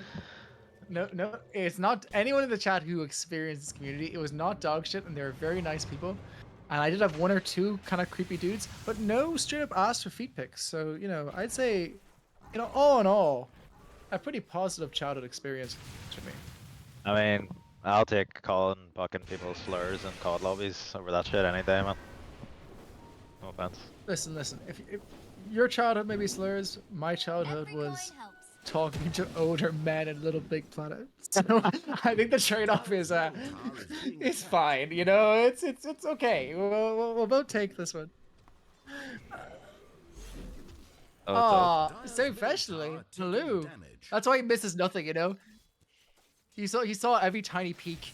He misses no kills. This man, he's always online. You know, nothing missed from Malu. But no, yeah, that was my childhood game, and then Minecraft came out and ruined the community. You know, everyone moved to that, and I didn't own a computer, and I was Oh, left. yeah. I live in the Dublin mountains. I was isolated, no friends anymore. Sitting up here, meditated, honed my skills, and that's how I came through the cast around in front of you today. Yeah, I think that was my move as well. Like from console, like PC, Minecraft initially, and then I don't know, the dog shit ass game appeared, Dota. And here we are. But let's talk about Dota because we spent a lot of time talking about ourselves. No one gives a fuck about us. Yeah, they 12 weren't goal doing lead. anything. 12 goal, yeah, true. There was not very much happening. 12 goal lead for passport issues. They've got the second Aegis now. Stinky Steve still top of the pops. OD though, still quite farmed in him. Could we just take a look at what items OD has? See if he's okay. He's got the BKB now, so he's not gonna get his attack speed slowed. Oh shit! No Correct. Leaves caught up by Sniper Monkey. So Sniper down goes No Jumanji. Leaves. But they're still Put some deciding to respect go on ahead with this. Jumanji's name. Listen, Robin Williams is dead. What's he gonna do? Fucking twist? Like, I don't give a shit. Gonna do the hokey pokey. Like, fuck off. In the actuality, it looks like they're still gonna make a go onto this bottom tower, even without No Leaves. Focus Fire coming out onto this tower, so he doesn't have it for the team fight. And gets hit up with that big Monkey King Q into the Pudge Hook. He doesn't decide to dismember him. Dismember what member? And Stinky Steve is simply able to walk away. Scared to cast spells on him there, man. I think with in this 5v4 situation on your high ground, when Ridger's out of position, that like you just try and pop the edges there, man. Like I think that's one of the more favorable fights you're gonna get this game. But they were pusses. They were pusses. And indeed, Sticky Steve still with his Aegis. No Leaves now back into the fray. And walking towards base on Sticky Steve, picking up a salve. And make it look like he's going to move back into this with that Aghanims now finished up. Feels really hard to finish him off. Feels really hard to contest this Windrider still because 21k at 34 minutes. That's Alchemist money, baby. Yeah, it is. Alchemist in my bracket, not in yours. Maybe not, but in my bracket, that's Alchemist money. Yeah, people who are not me playing Alchemist, probably. He's got the MK boost on the Monkey. Maybe this is gonna be the game changer. Like get Wind Ranger in the ult, you know. Oh no, he's got an eye. Sorry, I didn't realize he finished. I got the caught out Stinky Steve with another hook. He's been killed. Down he goes. It's his first life dead. He has no wind run for 1 second, but they decide to give him the respect instead. Swap as well. Hit up with hits. He has a swap. They have out that little tiny go from the dark sphere, but Paytum comes in on top of all of them. Looks like Turtle manages to go down on this Pudge. Do they have enough damage on the Monkey King? Looks like they don't, but down goes to the illusion from the Darkseer wall. So it is a 4 Pudge in exchange for an Aegis and a mid laner. No Leaves now also going down. Translic turning this fight around on its head, claiming back a lot of net worth and stopping that push in its tracks. Well, that was really good. I mean, the supports here, kind of fucking carrying Translink, keeping them in the game. We see Turtle hit the first hook. They're able to get the Aegis off of Stinky. He runs out. They get the swap on him as well. Sadly, they're not able to get the second life, but it's fine because while that is all happening, Hook comes off cooldown, and fucking Turtle hits another banger, Dendy, and gets the Dragon Knight in. He BKBs and everything, doesn't survive. It looked like he was going to out it, but he just walked through the wall at the last second. Got hit by the Dragon Knight illusion. Super well played. This is exactly what I was saying though. Like, you know, to come back into this game, like, you know, they have these repositioning spells. Like, it doesn't matter how like far you are ahead. You know, you sometimes get a hero 1v5 or some shit like this. Like, they can't do anything. They're just gonna die. Dire's middle tower has been denied. Indeed they do, and a lot of the momentum that was in their back pocket now pushed slightly behind themselves. They still seem like they are quite confident. They still have the RP on the Magnus, on the Manly Man. So they are pushing forward. They take up that Watcher. They take up this, whatever the fuck you call this now, outpost.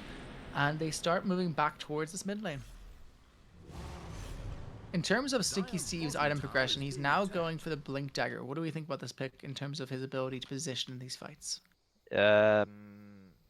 Yeah, I think it's like pretty nice because, you know, because he has so much damage from the Daedalus and he kind of like is like semi-invincible with the BKB Ags shit. Like, you know, just being able to get on top of anyone. Like, you know, if like even if OD has no Astral, like he can just nuke him. Either the sports will die like shit. Even the Monkey probably dies like shit. I guess there's a, what do you call it? He needs to be a bit wary of, you know, the swap or whatever. But yeah, I think it's like decent. Maybe, to be honest, actually, I don't even know if it's correct though, because you already have the Magnus dragging people out and the Dragon Knight going in with the, you know, the stun himself. I feel like a Linken's would be really valued for him this game. Like, stop getting dismembered, like, so you can't get swapped out of position, this sort of shit. Indeed, looks like a goat here onto Stinky Steve. The Monkey King is ready, but he has the Aghanims on the Windrider. I mean, he is just able to walk away. He drops out the power shot. Manly Man doesn't quite manage to catch onto them either. Pudding moving forward. Looks like they might want to make a go here onto Passport, but indeed they decide not to in the end. Pudding a little bit out of position right now. No Leaf spots him, pops the smoke, but the smoke is broken immediately. Invisibility. So now the side of Passport Issues happy to kind of put themselves back in their lane, take things a little bit slower for just a little while. 9k right now, net worth lead for them at 28 minutes. The side of TransLink very much able to stem the bleeding to a certain extent from what was a very difficult first 20 minutes of the game. Meanwhile, it looks like Turtle's in a bit of trouble, gets swapped out by his little Venge, and he says, you save me, I save you, but No Leaf says, nobody's getting saved, bitch. Drops off the Macro Pyre, down goes Piano Man. In comes Paytome, he does get caught onto that cliff, but in comes Stinky with the Shackle Shot, catches both Pudding and this Pudge. It's the Stinky world, baby. Beyond godlike. 12-0 on this Wind Ranger right now. You know, I was literally just thinking on what I was about to say before that happened, and I was like, oh great, here we go. Another 80-minute game. But that's okay. Things are happening. Stinky Steve saying nope, he's sleepy and he wants to go to bed. He has a forklift to operate in just a few hours, you know? Bro, he Famous can't operate a forklift when he's tired. Surely that's dangerous. It's against the rules. That's why he's trying to finish as soon as he can. We're closing here on midnight. I told you before this game, this could go to midnight. We have just 17 more minutes until it does, but looks like the first racks being claimed now for the side of Passport Issues. Currently, we would say second racks. Currently 1-0 up in this game. Taking that second racks now. Melee goes down. They have half the racks left in the mid lane and no racks whatsoever left in this top lane at just 40 minutes. This game has flown. 40 minutes. Holy moly. Yeah man, just having a gay old time with my favorite caster, Mark. Didn't even realize 10 minutes had passed. They call us the sexiest cast in Irish Dota for a reason. That's all I'm saying. Yeah, that's what they call us, you know? they being what, like The your mom? sexiest cast to it. Thank you, Malou. I'll take it. I'll take it. We are hot. Say what you will about our bad cast. Big We're RP, very RP. hot. Meanwhile, in comes the Yeah, RP. Matches both OD and Venge. That's Handyman down for the next fight. Meanwhile, down goes Turtle as well. This game might be all but over. Yeah, I mean, Mid racks go down. No tier 2. OD's going to buyback here. They go immediately onto the tier 3s. They could just go megas here, but they decide, nope, let's finish up this game. And indeed, actually, looking at it, OD still has the buyback, but will it put him so far behind they don't want to do it? Buyback comes out from the OD into a ginormous roll from this Darkseer. He catches out Joe Troll, and he's dead almost immediately. Besides, Eclipse means he's almost dead as well, but Pudding goes down in exchange. So it ends up being a trade of a pause 4 for a pause 3. And Sticky Steve, he's not quite done yet. Maybe he is. He goes in for the kill onto the OD. He doesn't quite get it, so he backs out in the end. Meanwhile, Sniping Monkey, he is jumping around this back lines on that Monkey King. All of the buybacks used now. Pudding buys back on the Darkseer as well. But they have lost 2 lanes of racks and now 25k going in favor of the Passport Issues boys. 97% chance for them right now at 41 minutes. Not dead yet though. Not dead yet, 3%. Still 0 deaths and Sticky, damn. When I was diagnosed with cringe, they told me 3% chance of living, and here I am.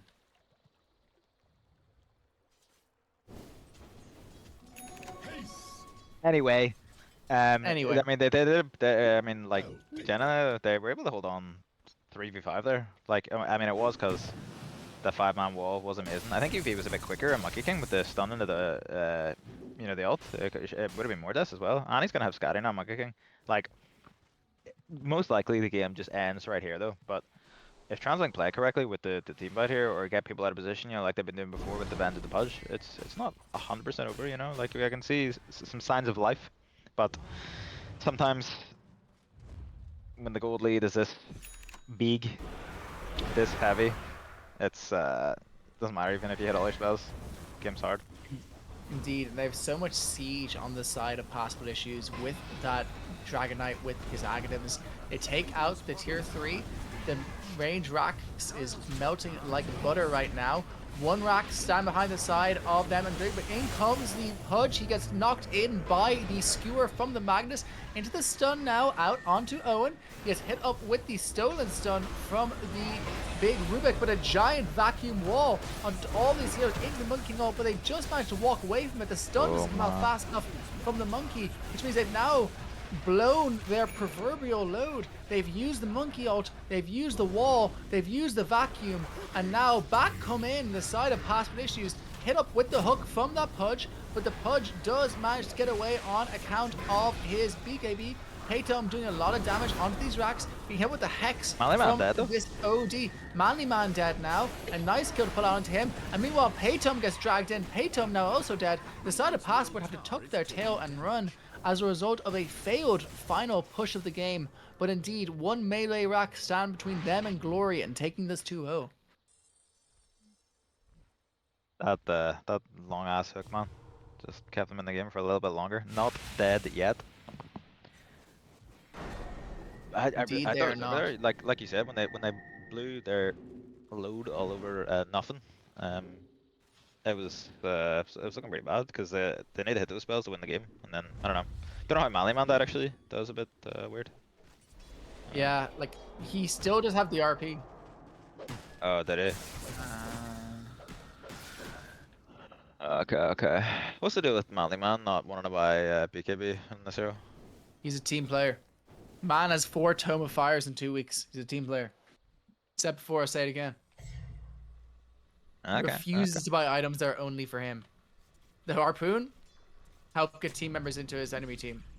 The Pipe, protect his team. And look who he's building now. The Lincolns. Okay, he's gonna cast that on someone else. Yeah, It's not for him. It's gonna throw it Stinky. Not for him. He's gonna throw it on Stinky. I'm telling you. Every fight. You're not gonna see that Lincoln's pop this Magnus once this game. That's my take.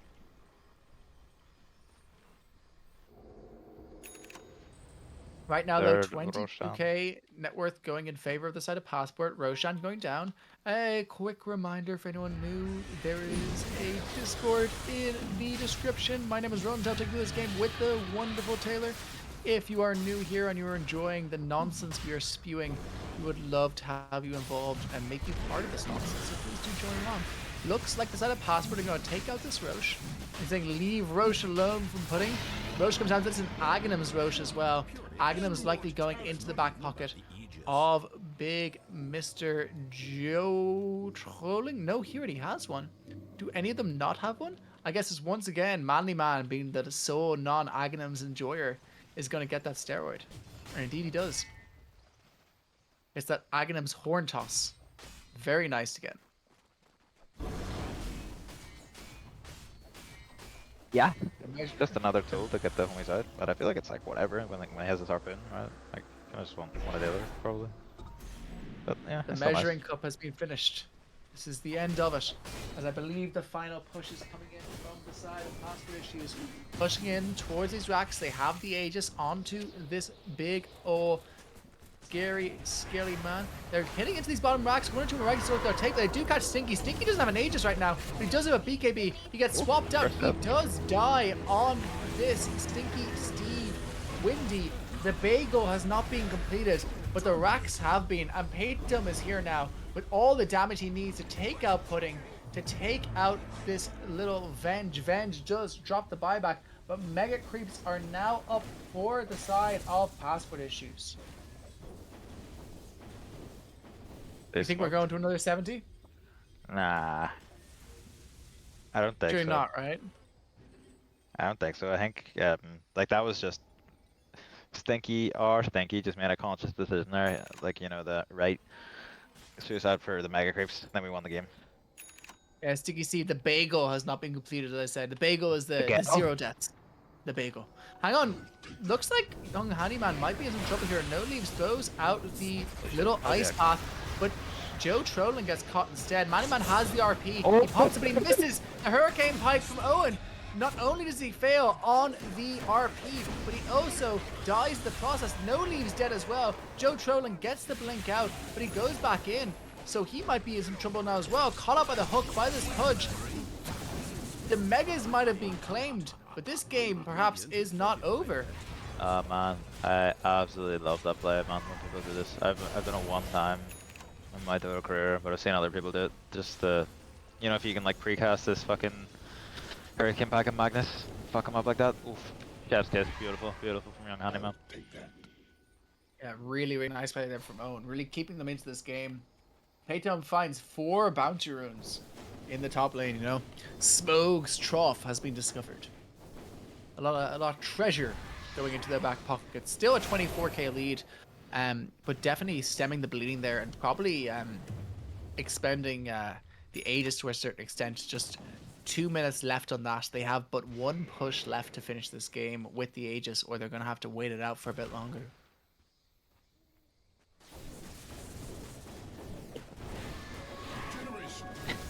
I don't know what they're That doing, being man. said, there is just 1 tier 3 left. Yeah, this is a nutty. These are 2 nutty teams. They're both so similar in skill level. Like we gotta say at this game, you know, Big Stinker has had the series of his life.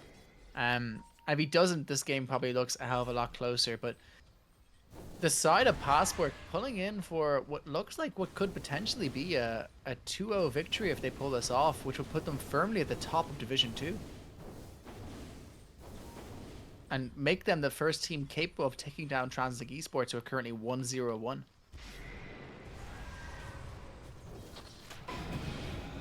So a very big game here. Manly Man catches out Piano. They drop off the swap from the Venge. They go for the hook, but the hook misses on the Venge. So Venge still walking away. Looks like he might get out of this one, and indeed he does. He dances in the macro a little bit, but it's not quite enough. The last tier 3 goes down. Tier 4, yeah. One Agent exposed. mistaken fight. Agent I is feel exposed. like, yeah, they don't have Glyph actually. Stinky Steve can just ult the throne and win, I'm pretty sure. Probably can, especially with Paytom jumping in on top of it as well on this DK. Like And that's what it looks like he's realizing now. Huge wall coming out from the Darkseer, but no leaves is there to cover it with a really big ice path. Paytom, the only one still stuck inside it. He has Aegis for 30 more seconds. Sticky Steve, though, taking a ton of damage on this Windager. That's his BKB used as well. So he is not in fighting shape, but the ult from the Monkey is now done, but out comes the ult from Manly Man. Horn Toss, can he get the follow-up impale? No, he can't. Down he goes instead. But meanwhile, the Pudge in a lot of trouble. Pudge is dead. Sniper Monkey is dead. They're hitting onto this big old throne. And as you said, Sticky Steve focus fire onto this Ancient. And down it goes. It's a 2-0 in favor of the side of the Passport Issues boys. We dragging Stinky in? Or are you done? You tired? Yeah, fuck it. Do it.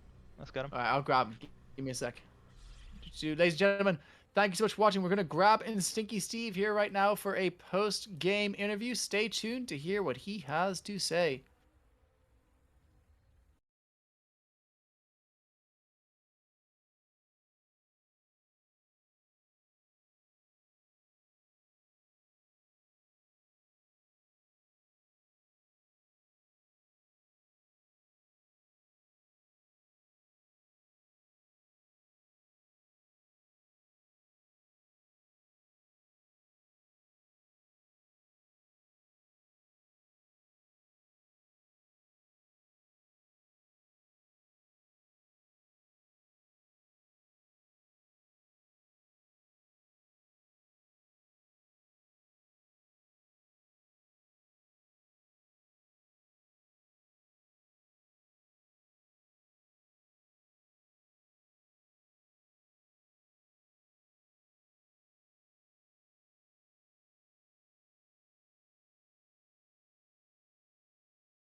Ladies and gentlemen, we have finished our game between TransLink Esports and Passport. Passport pull out the 2-0. And while game one was a close one, game two far less close off the back performance of the big stinker Stinky Steve. Nice to meet you for the first time. Oh, I don't know you at all. I don't This know is- you, you big smelly prick. Yeah. It's nice to meet you. On I'm finally getting my interview. I can't wait. So I guess my first question would be that first game with the troll pick. I mean, watching it from the caster desk, we thought that perhaps it would be a pretty tricky troll game, but the most surprising thing to us was the Aghanims early pickup. Can you explain the pickup for the early Aghanims instead of the like Battle Fury that game? Okay, so I have a Magnus who can give me Empower. This is like and I see it a lot in Riyadh at the moment, especially if it's like kind of a shitty troll game. They'll buy the Ags first, so you can like, and you take the Whirling Axes plus 2-second duration talent, so you have a 4-second cooldown on a 6-second slow. It's pretty insane, Yeah, and they had here you so go, much here you go. shit to purge off. Yeah, I thought it was like when I haven't been watching so much in Riyadh. I initially was very apprehensive about it, but then you started to own with it and you were farming really well, and I was happily proved wrong, and it was ownage. It was a hard troll game, man. Owen's like, he's saying like, "Oh, I'm just in Div 2 for fun, haha," and then he last picks on Beta Axe just to fuck me over. I took that one a little personally. Yeah, I was kind of wrecking you until you got farmed enough. That's kind of what I was saying in the cast. Like you were struggling, and then you got all these items, and then you're just ulting, and that's kind of killing everyone, sort of thing. To be honest, my team carried that game. I just kind of pressed R and went in and did enough damage before I tied that they could win the fight usually. Yep. I mean, that's exactly what you needed to do. Like the amount P-Tom was doing, like the amount of space you made for him to do damage on Zeus was 120,000 very hero well. damage, man. He played so well. If I could follow this up, game two obviously looked very different. You going godlike at about 10 minutes. How were you feeling? I mean, like, what were the vibes like in the Discord at that point when you had that kind of start? Man, it was like we all took a nice, refreshing crack rock after the first game. Like we were like kind of like flagging a bit, and then we are like, "Oh, we can come back into this." And then like second game, like we were talking about like just random shit half the game, like what graphics cards people have and stuff. We were kind of chilling, and then we threw a little bit, and then we focused up again. But it was really good, good vibes all around. To be honest, I didn't want to play Windranger that game. I wanted to give it to Petom, but the boys talked me into it, and they did really worked out. Yeah, I was gonna ask, like, is that like just the lane against the Darkseer Pudge, which I guess you knew that's what the lane was. Was that just the kind of thought, like, I mean, maybe that was like your team's thought to like pick It it was to dominate the lane, or? It was like pick it to flex it, and if we have to bring it safe lane, I'll get a good lane, pretty much, yeah. And like it worked out. I do like Windranger. I played a decent amount. I thought the Pudge would be core, so when they picked the OD, I got a lot happier to play it. I guess the last question I have before we finish up at the evening is just a quick one. You guys have just taken out TransLink. TransLink are obviously one of the big teams of Div 2. Following that 2-0 victory, how are you feeling going into our future series? We feel pretty good, man. I don't know, like our average MMR is the second lowest in Div 2, but the four of them, they've just been playing together for so long, and they just kind of make magic happen, like with Joe Trollen and Manly Man just always finding the plays you need, and No Leaves just like making sure map is not dark is pretty insane. I don't know. Petom's just a schizo. I don't know. He's crazy.